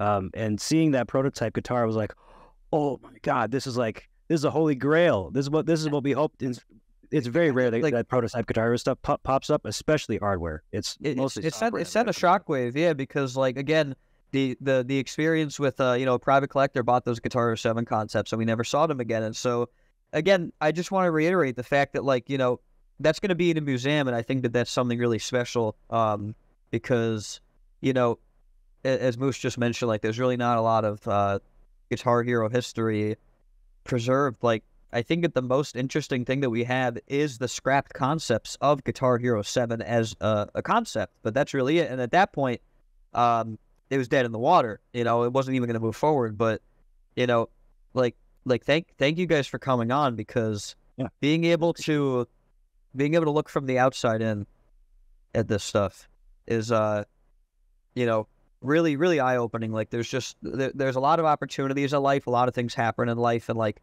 you know, you guys, again, got to be part of something much bigger than yourselves, you know, and, like, it's a humbling feeling in my experience to be involved in something bigger than myself. and yeah, you guys helped make an entire nation and beyond, fall in love with the franchise. So like, thank you for your work. Thank you. Yeah, thank you. A lot of fun. Huge thank you. Well, that's it for today, guys. I hope you guys enjoy this session of Guitar Hero Podcast. Until next time, we'll see you on the flip side. Bye-bye. Thank you guys later. See you.